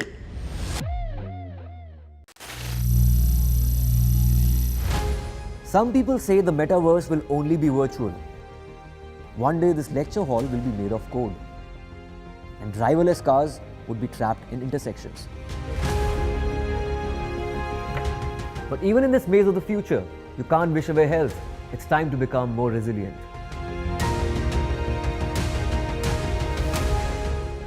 "10 years of Banega Swasth India, we have grown and achieved so many milestones.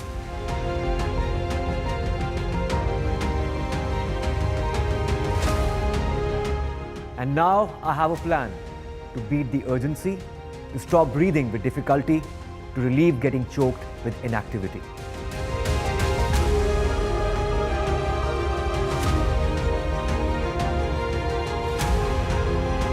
Energize our government, our environment, our society, and ourselves.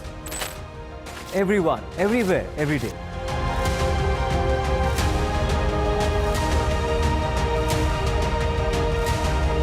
बनेगा स्वस्थ India, one world hygiene.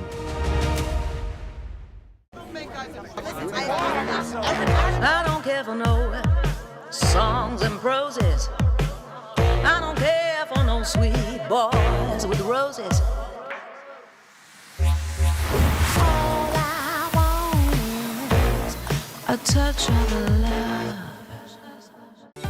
Stay informed and entertained with the new and updated NDTV News app.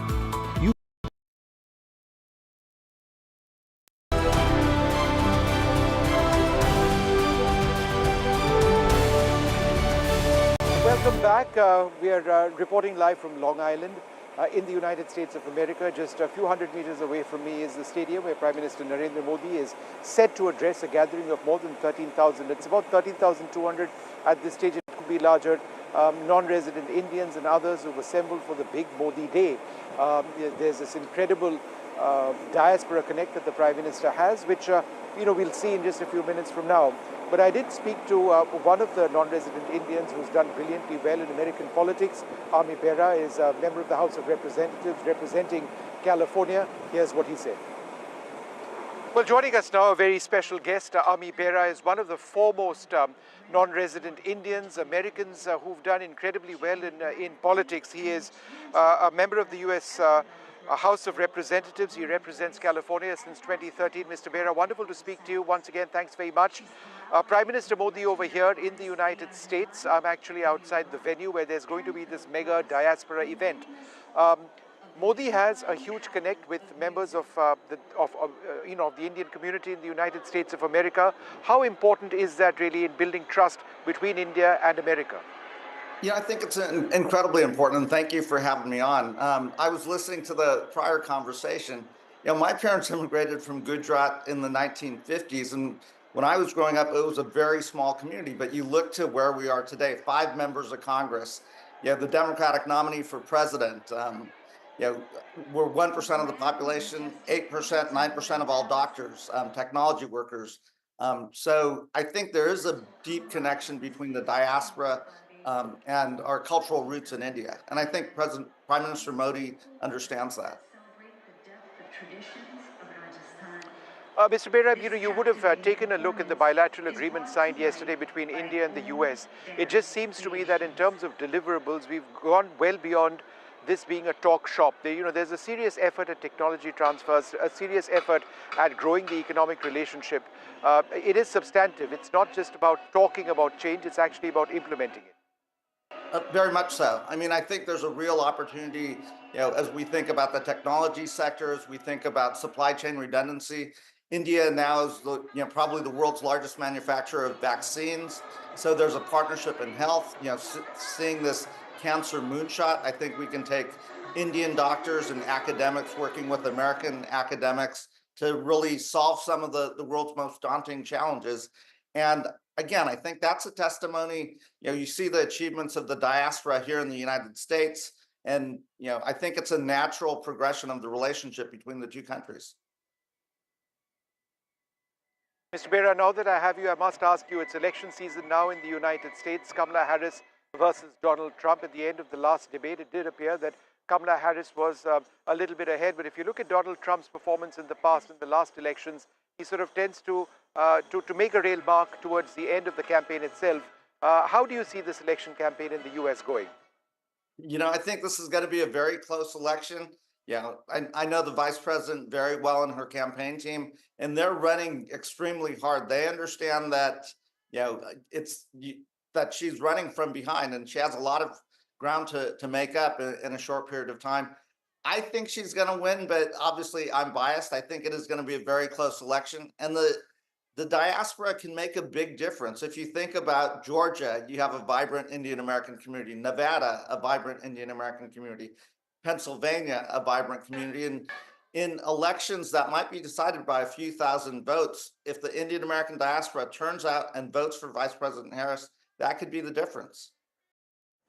All right, Vishnu Shom continues to be with us. So Vishnu, the event, we are getting live pictures from Long Island, and this is perhaps reminiscent of the 2014 Madison Square event and 2019, the Howdy Modi event as well. The kind of popularity and impact perhaps that Prime Minister Modi enjoys, that has remained the same through the years, despite a change in administration. And even though now you have a change of guard in the offing, perhaps this will remain the same. Well, I can just imagine what's the situation inside the stadium right now. Where is Modi? Where is Modi? Why is he not here? We've been waiting for hours. The cultural program goes on, and all of a sudden Prime Minister Narendra Modi does make an appearance, and it's going to be quite something because there's a huge sense of expectation over here. I'm sure the Prime Minister knows about that. I'm sure he's extremely well prepared for, in terms of reaching out to the people here with the message which he wants to share. We'll find out about that message. But I can tell you that his connect with the Indian diaspora over here remains huge. I've seen people across partisan lines. I've seen people who are Democrat, people who are Republican, people who have an interest in the BJP, people who have an interest in the Congress party, all of them over here, because at one level, Narendra Modi is seen to be this larger figure who represents India, irrespective of the party over here. He's got this larger-than-life image over here. It's a source of huge attraction. People have really driven and worked and spent money to try and be over here. As I mentioned earlier on, the organizers have put in a great deal of money themselves, $100,000 each on the table. A lot of other contributors have put in $50,000. Some have put in $25,000, just like that. The entire preparation for the event has taken approximately 1 month, so not a very large amount of time. 13,200 people are already inside the stadium right now. It is quite an event. It is absolutely huge. And in many ways, people over here are here, not in many ways, almost completely. People have come over here because they want to see Prime Minister Modi, less concerned about the outcomes of the bilateral agreement that we've been talking about, less concerned about the Quad Summit which came in. Many of them wouldn't even know that that's happened. All they know is that Modi's over here. We wanted to be part of this event. We got our passes and we made it over here. It is, of course, a Sunday. It's a lovely day over here in Long Island. They're here for this big show. And elderly people, people on wheelchairs, people with walking, people with crutches, people, young children, 7 years of age, people from all walks of life, they're all over here. There was a 7-year-old child who I met, and I just asked him that, why have you come? He says, to see Modi. So, his parents had obviously told him about Prime Minister Modi and the reason that this entire event is taking place. So, in as much as I came here thinking that, I'd be talking about the hard strategic aspects of the relationship, where India is with China, how America comes in, Quad and what it's all about, the economic relationship, about artificial intelligence, about semiconductor fabs, maritime domain awareness. It just seems to be entirely secondary to the mood that we see over here among this large group of non-resident Indians. Vedant. Absolutely, Vishnu. And as we discuss, the anticipation and the excitement, what is the sense that you get? What is the expectation as far as the Indian American community is concerned and the Prime Minister? Are there, some areas of concern? Perhaps visa, of course, remains a huge issue. Also, things like reverse migration, layoffs in the IT sector. Some areas of concern, perhaps, that the Indian American community there would like. All right, I'm being told that we're getting live pictures, Vishnu, of the Prime Minister's arrival there at the Long Island event. He's expected to speak in just a short while from now. These are live pictures coming in. The Prime Minister has emerged at the venue there. And look at the number of people inside the stadium. Vishnu, absolutely fascinating. And the Prime Minister has arrived there, so he's expected to begin his address in just a short while from now. Vishnu. All right, well, I'm just going to log on to NDTV.com because if you aren't watching this on NDTV 24/7, you can certainly get onto our website and actually watch this broadcast live of what's happening inside the stadium. I'm going to be doing that as well. Remember, as we wait for Prime Minister Modi, this is just one part of that important visit. He met the US President Joe Biden yesterday. There was the Quad Summit yesterday where he met President Biden again. He met the Prime Ministers of Japan and Australia too. Today is this huge event. Later on, he rushes after this back to New York City, where he'll be meeting some of the leading CEOs of several companies, whether it's IBM or Adobe or NVIDIA and other companies as well. So that economic connect is important. Tomorrow he's got a big day where he speaks at the Conference of the Futures before rushing back to India. But let's focus now on the pictures that we actually see as Prime Minister Modi arrives. These are live pictures. All right. This is a visual there of the Prime Minister arriving at the Coliseum there and Long Island, and look at the excitement and anticipation there. The Prime Minister expected to address the crowds there in just a short while from now. But of course, this after a hectic first day, of course, the bilateral with President Biden, then of course the Quad Summit, where he made some very important points, but now the focus on his diaspora outreach, something that has been a key feature, a hallmark really of the Prime Minister's visits abroad, whether it's the US or any other country, but it becomes more important and more significant given the fact that the Indian American community is an extremely critical part of the corporates in the US, whether it's the world of politics and across sectors really, which is why the Prime Minister makes sure to always have this personal touch when it comes to the Indian diaspora there in the US. And we'll try and recue that visual of the Prime Minister arriving at the event there at the Long Island event. If Vishnu is still with us, I'll try to go across to him as well. So Vishnu, what I was asking you earlier was that while of course we discuss his excitement and anticipation, what are some of the areas of concern that the Indian American community there would like the Prime Minister to address? I asked them that question and they said, we're just here to see Modi. Vedant, what more can I say? I asked that question to 2 or 3 people saying that, what are your expectations? What do you want to see? No, we just want to see Modi. There's this superstar, rock star connect which the Prime Minister has with the diaspora, whichever part of the world that he's in. And if you look at these images from inside the stadium, which we're broadcasting now on the screen, 13,200 people plus, I suspect a little bit more than that. And that tells you what this is all about. This is not an event where members would say, we want better access to India, we want more rights for our relatives in terms of visas to come over here, visit us in America. Not at all. They just want to sing, they want to dance, they want to hear Modi, and they want to feel proud about India. This is an occasion for the diaspora to feel proud about India. The Prime Minister represents India. He speaks well, and so a lot of these people would want just to see that. So, in as much as we would want to have gotten an answer, a critical answer perhaps, of what the Indian American community really seeks, when I kept asking that, I'll repeat, they just said, we're just here to see Modi. We just want to see the show. We've heard so much about it. The people over here who've seen Narendra Modi in diaspora events in the past. So, one person I met said he's been there twice before in various events, and this is the 3rd time that he's seeing Modi in an event like this. We just want to be here, see what it's all about. Absolutely, Vishnu, and this seems We've got more images of the Prime Minister over there briefly as well. Yeah.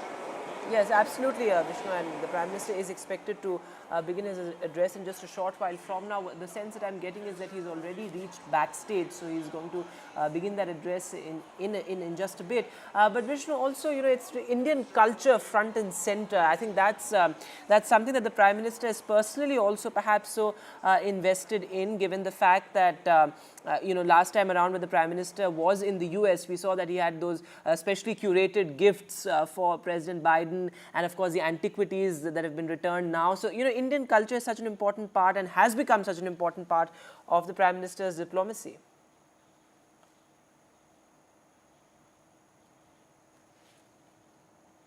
All right, we seem to have lost that line. It's directly related to culture, but what the Prime Minister would likely say is that, look, you as non-resident Indians are ambassadors of India. That what you say and how you conduct yourselves in these countries, how well you actually do, whether you're prosperous, it reflects on what India is all about. And the message of India is something that the Prime Minister expects to be shared by the diaspora. And I'm sure that the Prime Minister would be making references along these lines. I've heard it in essentially all diaspora events that we've covered around the world. We've tuned into what the Prime Minister has had to say. But it's over here in the United States where the Prime Minister has typically had the largest diaspora events. So we would expect that as well. I would be keen to see if there are any political messages over here. Remember the BJP coming off an election in India where their numbers were perhaps not what they expected. We are seeing a resurgent opposition. But whether that at all comes up, that's something I'd like to wait and see. Rahul Gandhi was over here in the United States a couple of weeks back. It made quite the news back home in India in terms of what he had to say, his criticism of the government, the points that he raised. That didn't seem to have any bearing on the large number of non-resident Indians who are all too happy to be over here. But would the Prime Minister actually make references about that? Would he talk about anything other than the non-resident Indians? Would there be references to politics back home? We'll have to wait and see. I would suggest that, in fact, there would be perhaps very small references. But primarily, this entire event is going to be about the non-resident Indians and the PM reaching out to that community. All right, Vishnu, continue to be with us. Let me also go across to my colleague Natasha, who's in fact joining us from inside the stadium. Natasha, go ahead. Tell us what's the mood there. Hi, so nice to hear you. It is so loud here because excitement is building up. We've seen a lot of cultural performances so far, but now the lens is entirely on Prime Minister Modi himself. Like you saw on your screens, he is here and he will be speaking shortly. And after he finishes speaking, there is going to be a surprise guest. And the organizers have been teasing us about who the surprise guest is. Haven't given us any indication other than saying that the surprise guest is going to please both Indians and Americans, Indian Americans as well as Indians back in India. So really now it's all about what Prime Minister Modi is going to talk about. The partnership between India and the US has been defined as a strategic partnership for years now. But what I get from the Indian American community is they feel that while previous administrations have also focused on Indo-US relations, it's Prime Minister Modi who has helped the Indian American diaspora feel more proud about their identity by coming and organizing events, which is done by volunteers mostly, including in 2014 when Prime Minister Modi first visited the United States as the Prime Minister. Then he was at Madison Square Garden, which is an even bigger venue than this, around 20,000 capacity. Here at NASA Coliseum, we have about 14,000 capacity. But what they are saying is, with events like this, bringing together so many different regional organizations within the United States, the Prime Minister is really building that sense of pride that this community did not totally feel earlier. This is a land of immigrants, and at the same time, Indian Americans are still relatively new compared to the Irish Americans or Italian Americans, given that they were not allowed to leave this country before 1965. That's relatively recent. So this is a community that has a feeling itself. It is known for its technological cloud in Silicon Valley, the CEOs. But now this community wants to take it a step further and also be more interested in politics. And all of this, even though while this is really a celebration of the truth of India and a celebration of diversity in the diaspora, it is also sort of a symbol of Indian arrival on a more main stage in the United States. Keep in mind that the population is still a very small percentage of the population, 1.5, and yet this 1.5% of the population of Americans still contribute 5 to 6% of the tax. They have given $1.5 billion. Yes. And out here, we represented over 40 different American states. So, really, this is about celebration of Indian identity and a celebration of Indian identity in the US, which is not defined, which continues to evolve. And the feeling that I've got, even during its experience, Silicon Valley, whenever I've spoken to a wide range of people who come and attend these events, is that it helps them feel more connected with India, but also feel more seen here in the United States. So yes, we are thrilled to have Prime Minister Modi's words after a host of cultural performances. We heard Bhangra, but we also heard the Garba. Then we had the spelling bee champion from the US, which is the spelling bee contest is often won by Indian American kids, and it's a huge source of pride. So we saw different facets of Indian culture, including cuisine and celebrity chefs, and now we are really looking forward to seeing what Prime Minister Modi has to say today. This is going to be his second last day here. He's going to be having at the UN summit. He's only here for a short visit. Only 2 days in the United States. He's always talked about looking forward to spending time with the Indian diaspora right from the beginning, right from his first visit here in 2014. Absolutely. So all eyes on Prime Minister Modi is expected to address the crowd in just a short while from now. But Vishnu, going across to you, another thing that you see the members of the Indian diaspora talking a lot about is this sort of shift in perception as far as India is concerned and the Indian community abroad is concerned in the last 10 years. So talk to us about that as well. A shift in perception in terms of how Indians are concerned, considered over here in the US? Is that what you're asking, Vedant?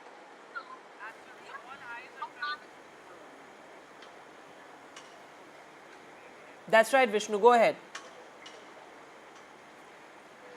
Well, I think it has a great deal to do with the success of the Indian community over here, but I think, if you look at a shift in perspective, it has less to do with the Indian community and the way that India and the United States have really taken their relationship forward.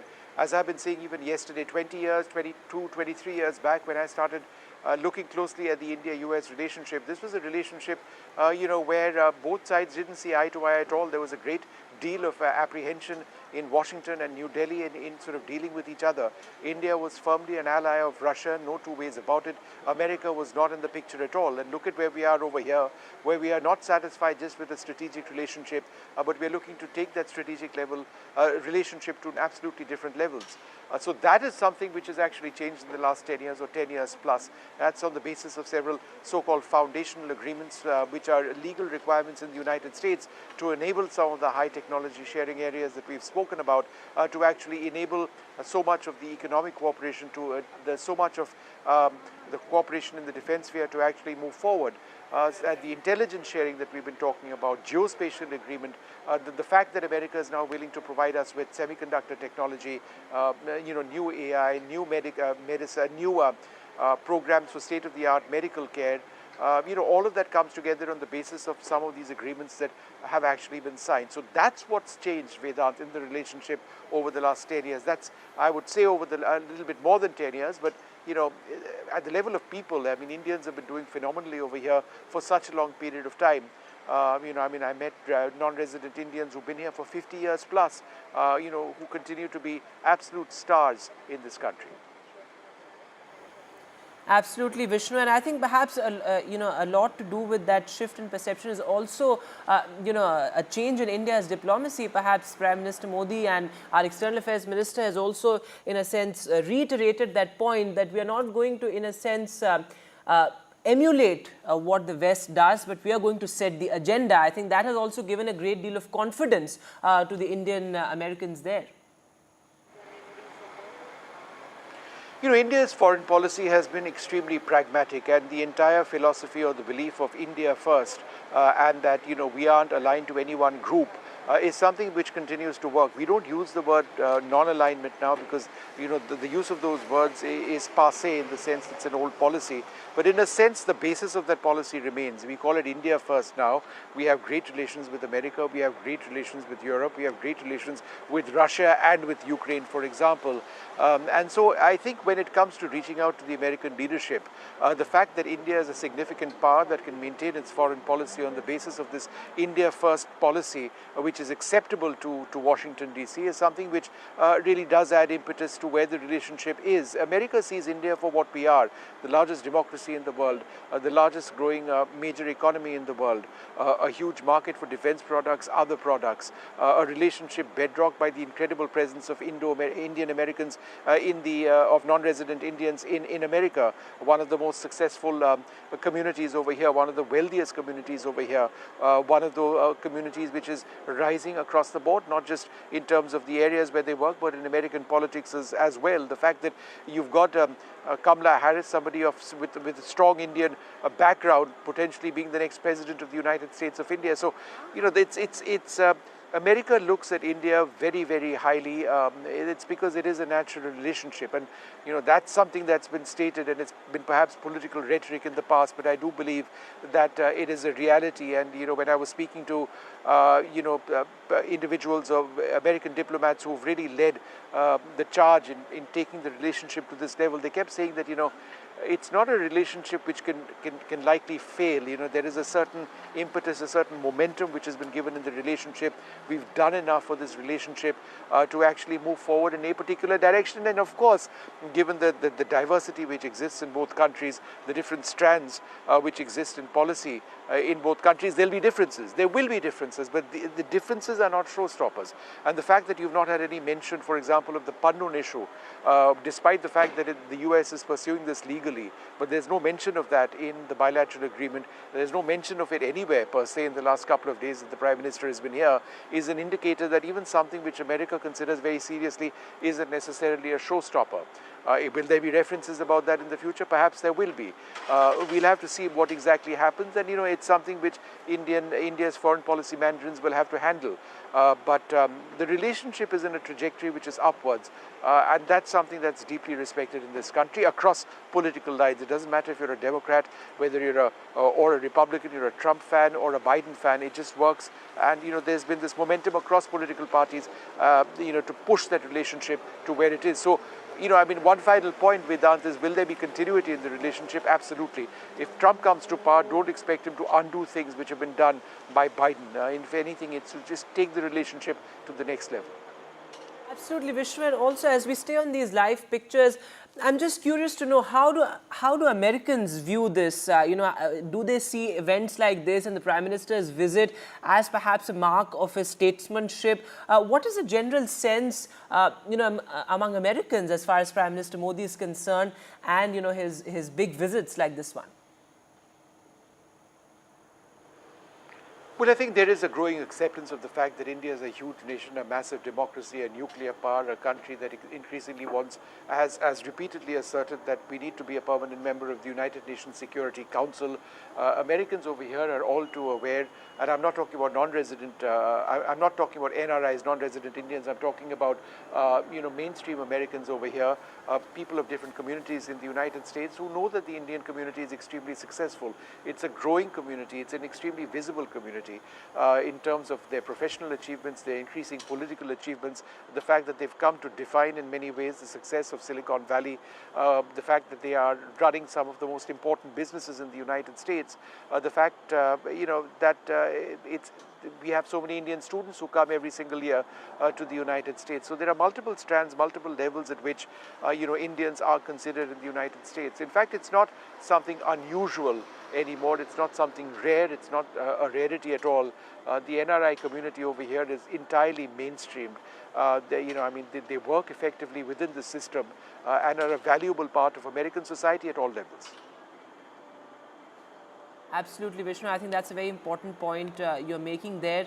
And as we stay on these live pictures, the Prime Minister has arrived at the venue there, and he's expected to address a crowd there shortly in perhaps just minutes from now.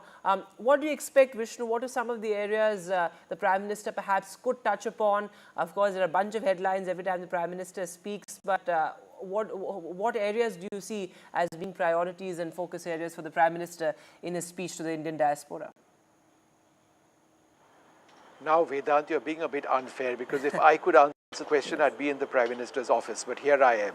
But I do believe that he is going to say, or he is going to tell people that, look, you are ambassadors of India. It is important for you to remember that. You need to take the message of India and ensure that it's heard far and wide. And I think that's a message that people over here will take back. So that's certainly something that he's going to talk about. He's certainly going to talk about where India stands, how our economic growth has really gone up, how there are areas which we've done brilliantly well in. For example, digital governance. He likes to talk about that. He might actually refer to the fact that he's had a very successful bilateral with the United States, and the Quad, which sort of epitomizes an important part of Indian foreign policy. The fact that you've got these great equations now with Australia, Japan, the United States, most countries around the world, is something that he may want to talk about. Whether or not he refers to the increasing role of India as a potential leader towards bringing about a peaceful solution between Russia and Ukraine on the basis of his visits to Ukraine and Russia is something that we're going to have to wait and see. But you can bet that there's going to be a personal connect. You can bet that he's going to do what Narendra Modi does best. He strikes a chord among people, particularly his fans and his supporters. So we will see very much a Modi moment spread over, I suspect, a speech which lasts approximately an hour or so. Absolutely, Vishnu. And another thing that the Prime Minister really likes to talk about is how India is perhaps taking center stage as far as what is called a new world order as well, given the fact that we have articulated through our foreign policy in the past couple of years particularly that, it's the traditional or conventional international organizations are perhaps irrelevant now, and it's going to be more India-centric and perhaps South Pacific-centric when going forward, and India sort of carving that new world order as well. That's a rhetoric that the Prime Minister likes to play around as well. Well, India is an important part of the world order. India is a leader of the global south. We've had an incredibly successful G20 process in India. The Prime Minister likes to keep talking about that. When he goes to Russia, when he goes to Ukraine, he talks about the importance of peace and being a voice of the global south. That's absolutely a fact. India's equation with the global south is profound. The fact that there is deep economic cooperation now, vaccine cooperation, which we've seen, digital governance technology, which is shared with countries in the global south, the fact that we've got leading Indians involved in the restructuring of international development banks, which can help finance a clean energy transition for people in the global south. These are all aspects which have been looked at very, very closely by several countries around the world, and therefore, India's position, which is what your question was, as a leader in the global south, that is certainly something that the Prime Minister might be referring to, and that's certainly a way in which India is regarded around the world.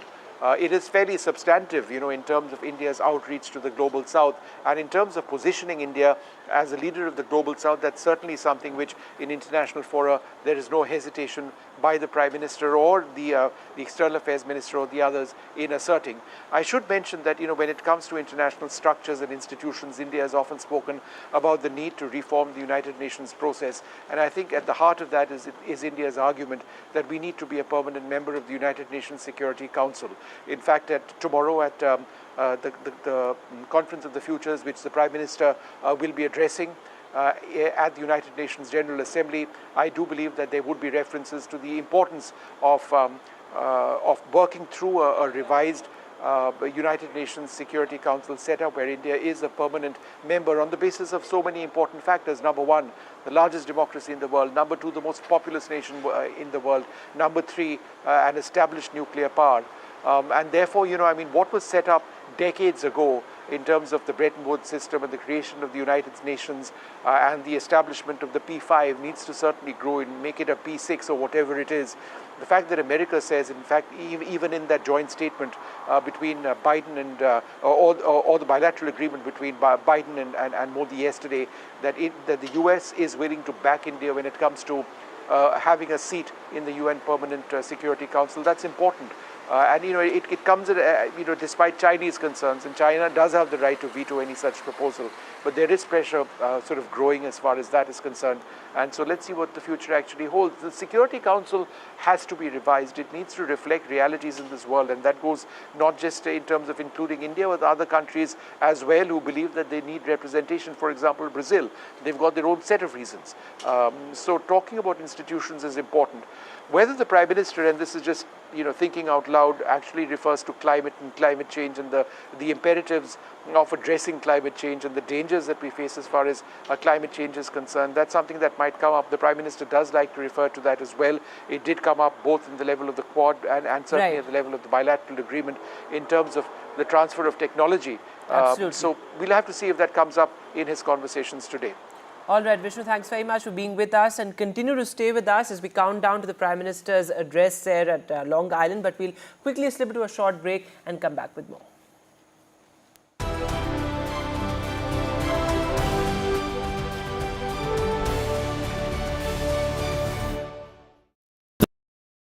I've been reporting on all issues big and small from Andhra Pradesh, Telangana, rest of South India, bringing you all the action, all that you need to know, all that you want to know. The energy of Maximum City is infectious. I bring in that energy in our news coverage from financial capital Mumbai. India's IT capital is always buzz. It's literally a city that never sleeps. And I keep you ahead on all the Bengaluru buzz. Covering from the southernmost part of India over the last 23 years, I bring in-depth and 360-degree coverage from the Dravidian heartland. The land of Mishti is also known for its bitter politics. I have seen much water flow under the Howrah Bridge, covering Bengal in all its vivid colors.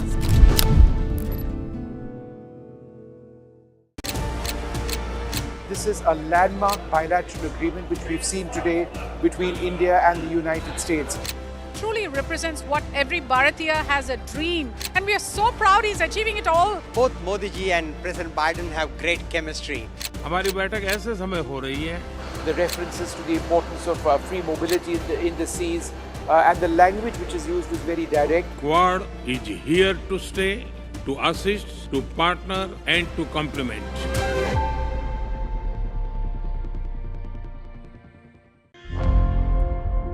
Election sunrises on the proverbial paradise. Jammu and Kashmir gets set to vote in assembly elections after a gap of 10 years. For the BJP, it's a referendum on Article 370. For the Congress and regional parties, it's a battle for survival. An election that will go down in the history.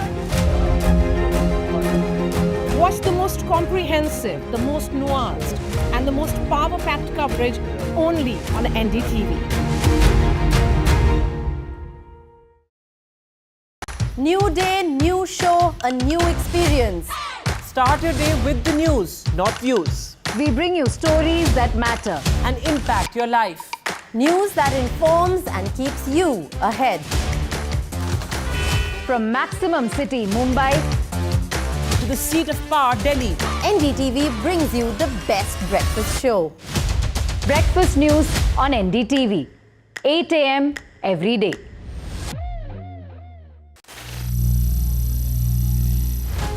Some people say the metaverse will only be virtual. One day this lecture hall will be made of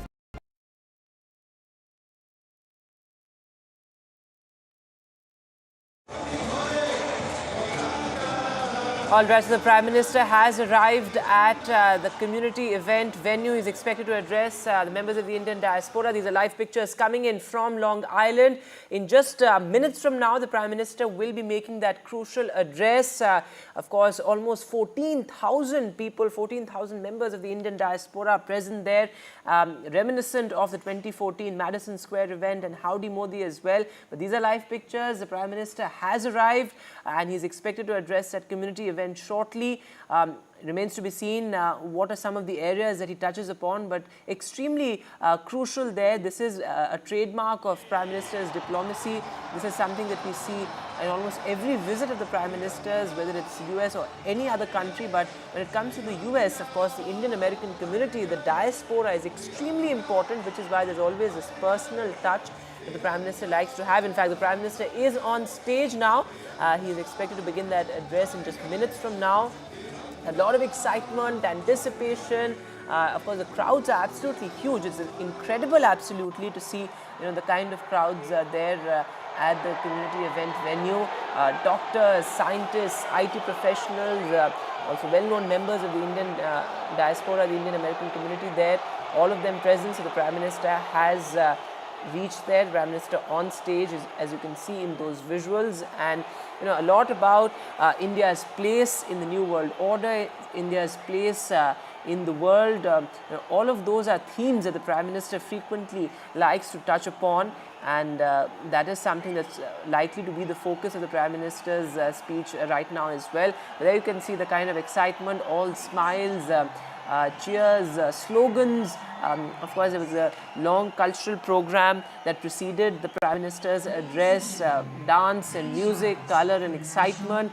And this is, of course, in the backdrop of larger bilateral meetings and the Quad Summit. But right now, it's just about celebration and dance and music, celebration of the Indian American community, celebration of India as well. Let's try and dip into the audio there.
की भारत माता की भारत माता की। नमस्ते US.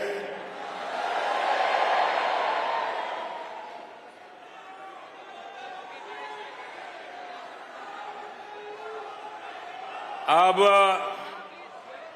अपना नमस्ते भी multinational हो गया है।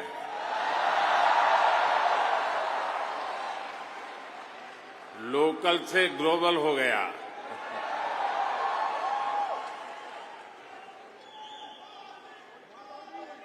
और ये सब आपने किया है।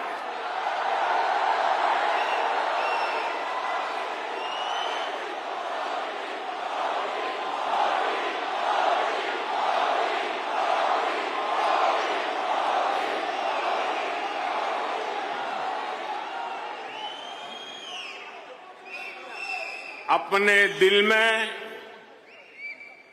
भारत को बसाकर रखने वाले हर भारतीय ने ये किया है। साथियों, यहां आप इतनी दूर दूर से आए हैं। कुछ पुराने चेहरे हैं, कुछ नए चेहरे हैं। आपका यह प्यार, ये मेरा बहुत बड़ा सौभाग्य है।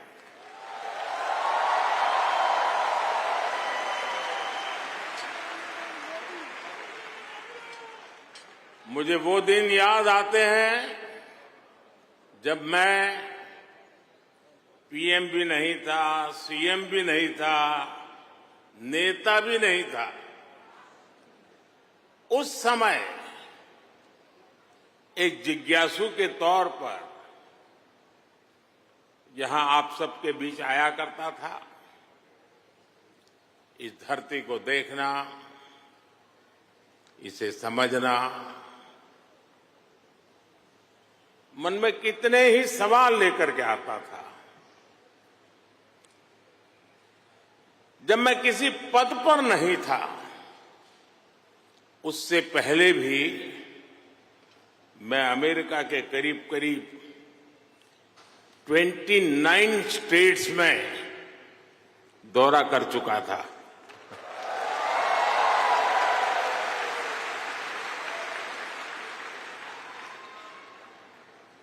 उसके बाद जब मैं सीएम बना तो टेक्नोलॉजी के माध्यम से आपके साथ जुड़ने का सिलसिला जारी रहा।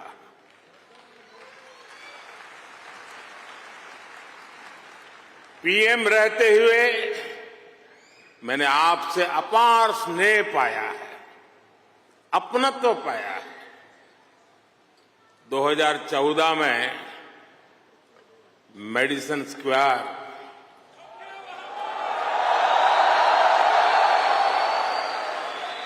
2015 में सॉन होसे, 2019 में ह्यूस्टन, 2023 में वाशिंगटन और अब 2024 में न्यूयॉर्क।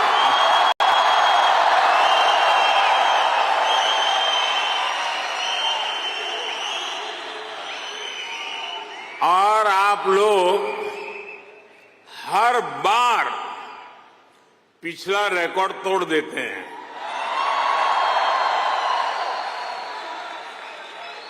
साथियों, मैं हमेशा से आपके सामर्थ्य को, भारतीय डायस्पोरा के सामर्थ्य को समझता रहा हूं। जब मेरे पास कोई सरकारी पद नहीं था, तब भी समझता था और आज भी समझता हूं।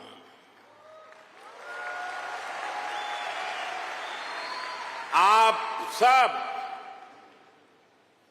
मेरे लिए हमेशा से भारत के सबसे मजबूत ब्रांड एम्बेसडर रहे हैं।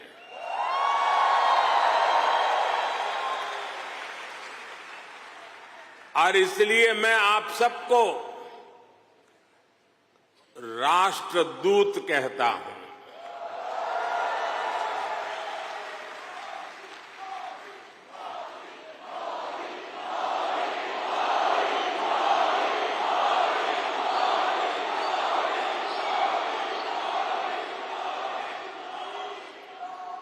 आपने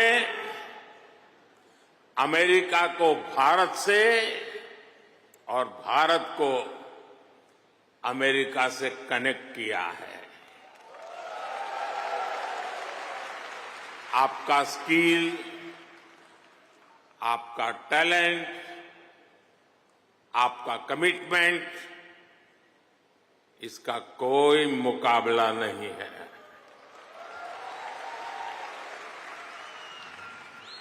आप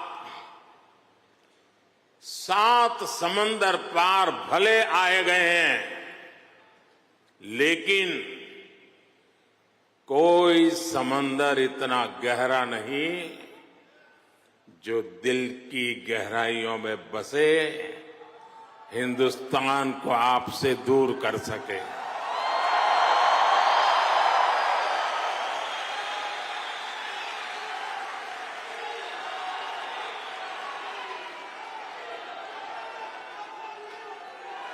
मां भारती ने जो हमें सिखाया है वो हम कभी भी भूल नहीं सकते।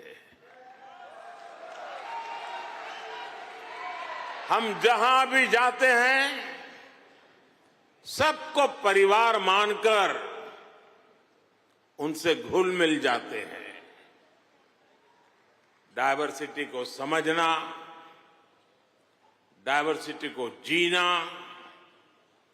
उसे अपने जीवन में उतारना, ये हमारे संस्कारों में है, हमारी रगों में है।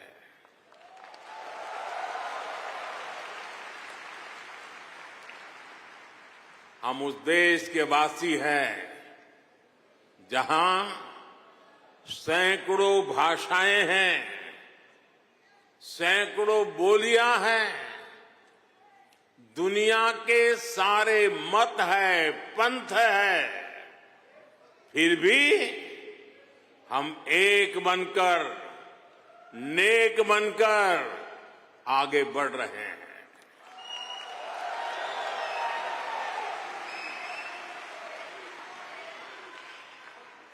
यहां इस हॉल में ही देखिए, कोई तमिल बोलता है, कोई तेलुगु, कोई मलयालम, तो कोई कन्नड़ा, कोई पंजाबी, तो कोई मराठी और तो कोई गुजराती।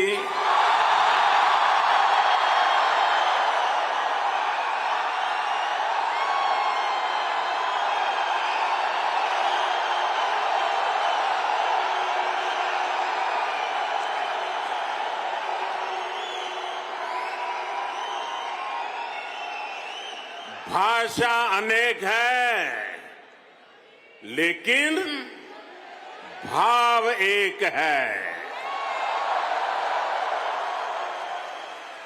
और वो भाव है भारत माता की। वो भाव है भारतीयता। दुनिया के साथ जुड़ने के लिए ये हमारी सबसे बड़ी स्ट्रेंथ है, सबसे बड़ी ताकत है। यही वैल्यूज हमें सहज रूप से ही विश्व बंधु बनाती है।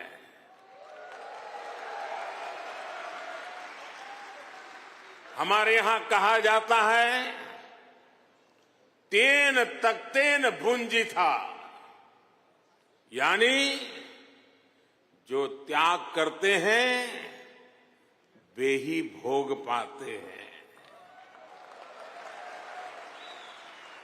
हम दूसरों का भला करके, त्याग करके सुख पाते हैं और हम किसी भी देश में रहे, ये भावना नहीं बदलती है। हम जिस सोसाइटी में रहते हैं वहां ज्यादा से ज्यादा योगदान करते हैं। यहां अमेरिका में आपने डॉक्टर्स के रूप में, रिसर्चर्स के रूप में, टेक प्रोफेशनल्स के रूप में, साइंटिस्ट के रूप में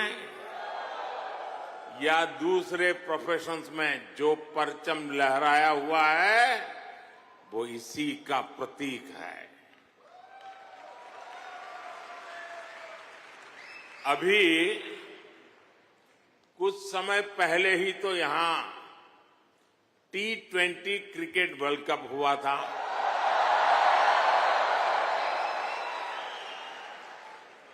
और यूएसए की टीम क्या गजब खेली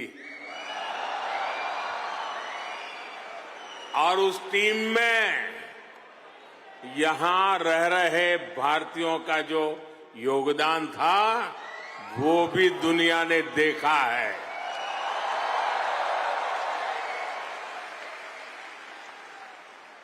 साथियों, दुनिया के लिए एआई का मतलब है आर्टिफिशियल इंटेलिजेंस,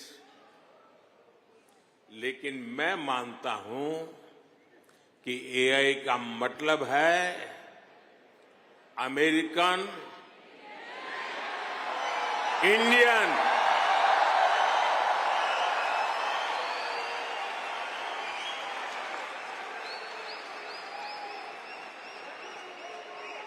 अमेरिका इंडिया, ये स्पिरिट है और वही तो नई दुनिया का एआई पावर है।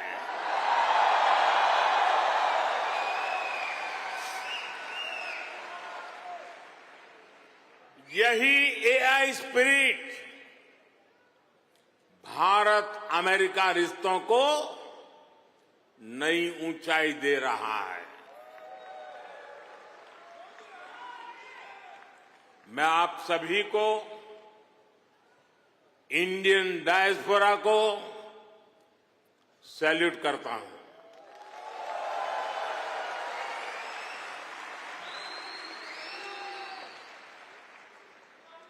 I salute you all.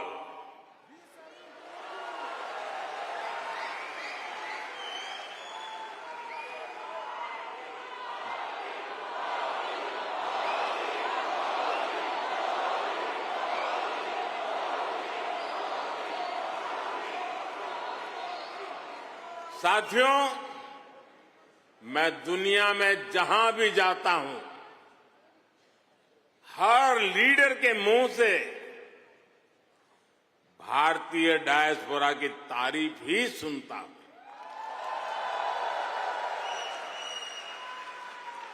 कल ही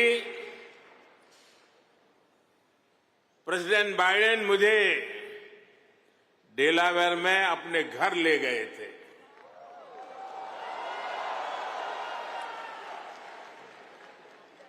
उनकी आत्मीयता, उनकी गर्मजोशी मेरे लिए दिल छू लेने वाला मोमेंट रहा।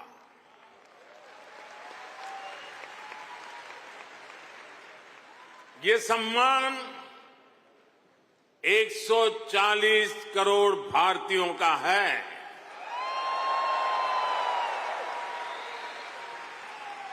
ये सम्मान आपका है, आपके पुरुषार्थ का है। ये सम्मान यहां रहने वाले लाखों भारतीयों का है।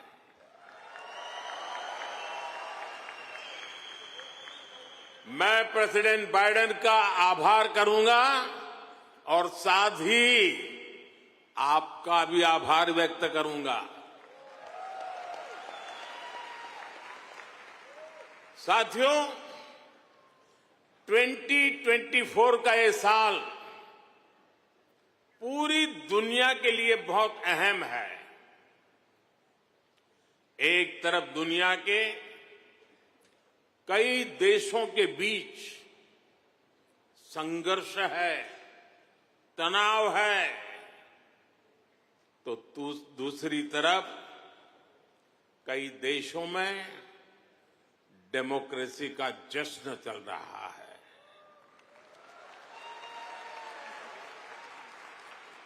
भारत और अमेरिका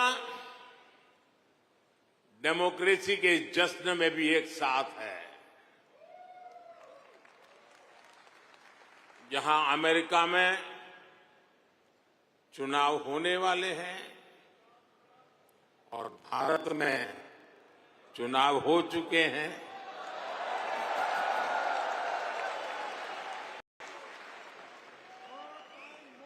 भारत में हुए ये इलेक्शन ह्यूमन हिस्ट्री के अब तक के सबसे बड़े चुनाव थे।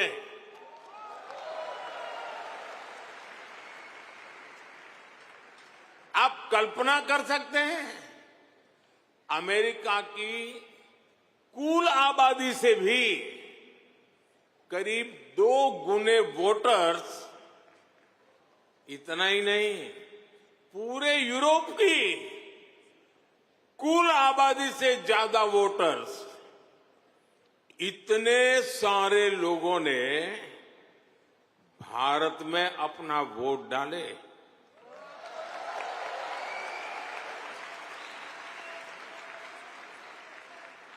जब हम भारत की डेमोक्रेसी का उसका स्केल देखते हैं तो और भी गर्व होता है।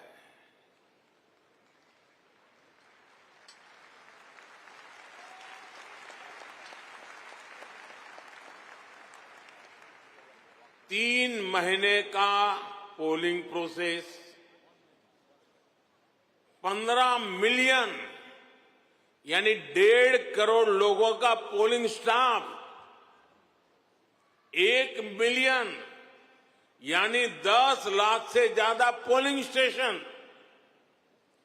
2,500 से ज्यादा पॉलिटिकल पार्टीज,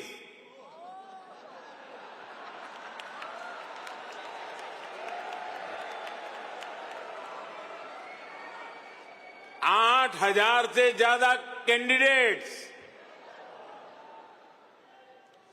अलग अलग भाषाओं के हजारों न्यूज़पेपर्स, सैकड़ों रेडियो स्टेशन, सैकड़ों टीवी न्यूज चैनल, करोड़ों सोशल मीडिया अकाउंट्स, लाखों सोशल मीडिया चैनल्स, ये सब भारत की डेमोक्रेसी को वाइब्रेंट बनाते हैं।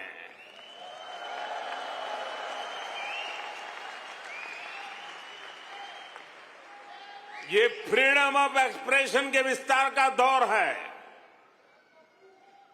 इस लेवल की स्क्रूटनी से होकर हमारे देश की चुनावी प्रक्रिया गुजरती है। और साथियों, इस लंबी चुनावी प्रक्रिया से गुजरकर इस बार भारत में कुछ अभूतपूर्व हुआ है। क्या हुआ है? क्या हुआ है? क्या हुआ है? क्या हुआ है? अब की बार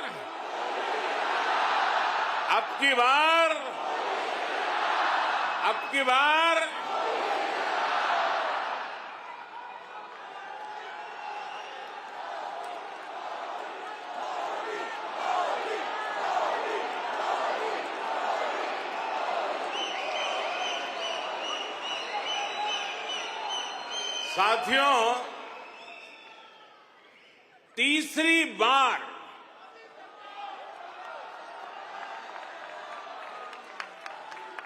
हमारी सरकार की वापसी हुई है।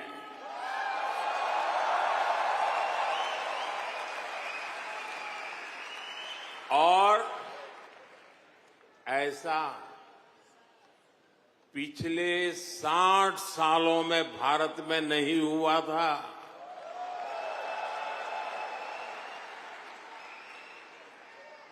भारत की जनता ने ये जो नया मैंडेट दिया है, उसके मायने बहुत है और बहुत बड़े भी हैं। ये तीसरे टर्म में हमें बहुत बड़े लक्ष्य साधने हैं।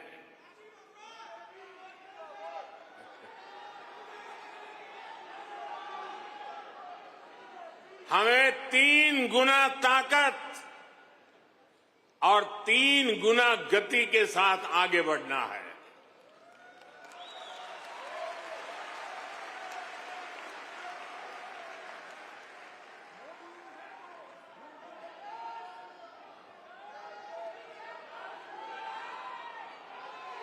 आपको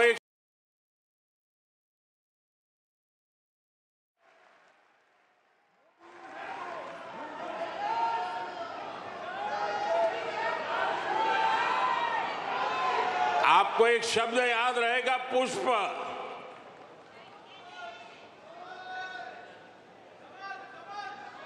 हाँ, कमल मान लीजिए, मुझे इतराज नहीं है।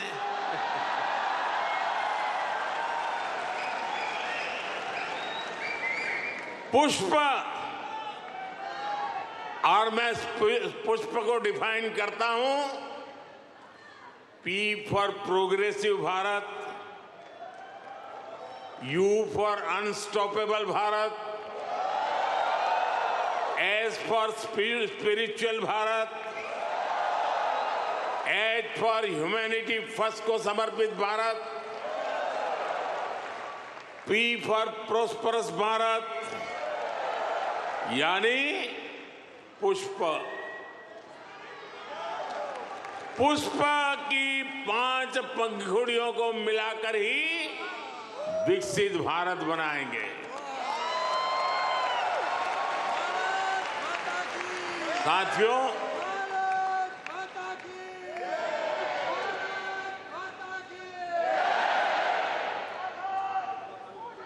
साथियों, मैं भारत का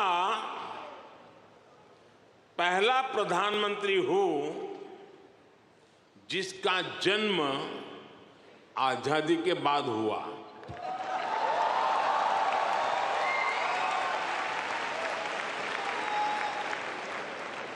आजादी के आंदोलन में करोड़ों भारतीयों ने स्वराज के लिए जीवन खपा दिया था। उन्होंने अपना हित नहीं देखा, अपने कंफर्ट जोन की चिंता नहीं की। वो तो बस देश की आजादी के लिए सब कुछ भूलकर अंग्रेजों से लड़ने चल पड़े थे। उस सफर में किसी को फांसी का फंदा मिला, किसी के शरीर को गोलियों से भून दिया गया, कोई यातनाएं सहते हुए जेल में ही गुजर गया, कईयों की जवानी जिंदगी जेल में खप गई। साथियों, हम देश के लिए मर नहीं पाए, लेकिन हम देश के लिए जरूर जी सकते हैं।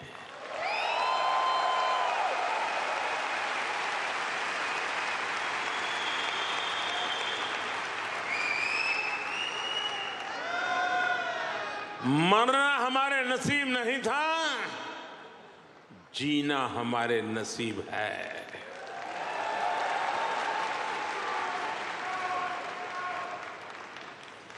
पहले दिन से मेरा मन और मेरा मिशन एकदम क्लियर रहा है।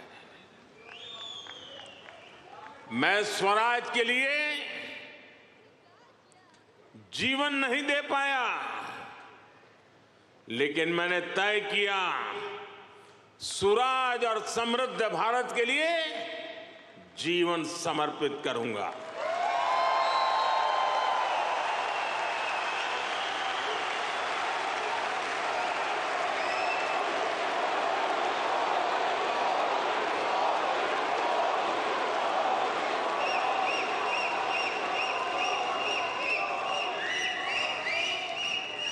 मेरे जीवन का एक बहुत बड़ा हिस्सा ऐसा रहा जिसमें मैं सालों साल तक पूरे देश में घूमता रहा, भटकता रहा। जहां खाना मिला वहां खा लिया, जहां सोने को मिला वहां सो लिया। समंदर के किनारे से लेकर पहाड़ों तक, रेगिस्तान से लेकर बर्फीली चोटियों तक मैं हर क्षेत्र के लोगों से मिला, उनको जाना, समझा। मैंने अपने देश के जीवन, अपने देश की संस्कृति, अपने देश की चुनौतियों का फर्स्ट हैंड एक्सपीरियंस लिया।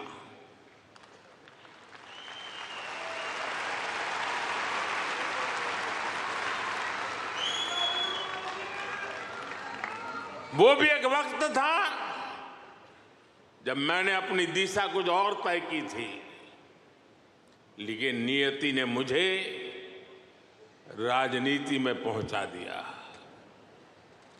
कभी नहीं सोचा था कि एक दिन चीफ मिनिस्टर बनूंगा, और बना तो गुजरात का लॉन्गेस्ट सर्विंग चीफ मिनिस्टर बन गया। 13 साल तक गुजरात का चीफ मिनिस्टर रहा। इसके बाद लोगों ने प्रमोशन देकर मुझे प्राइम मिनिस्टर बना दिया।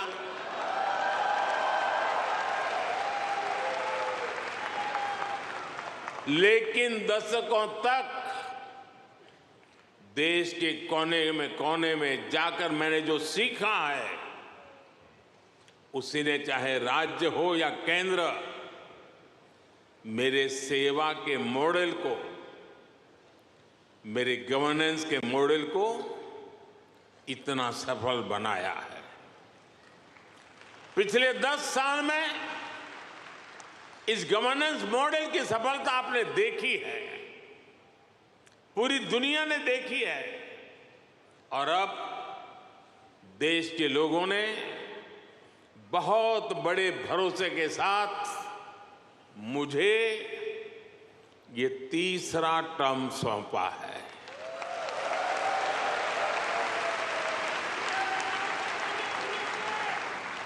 ये थर्ड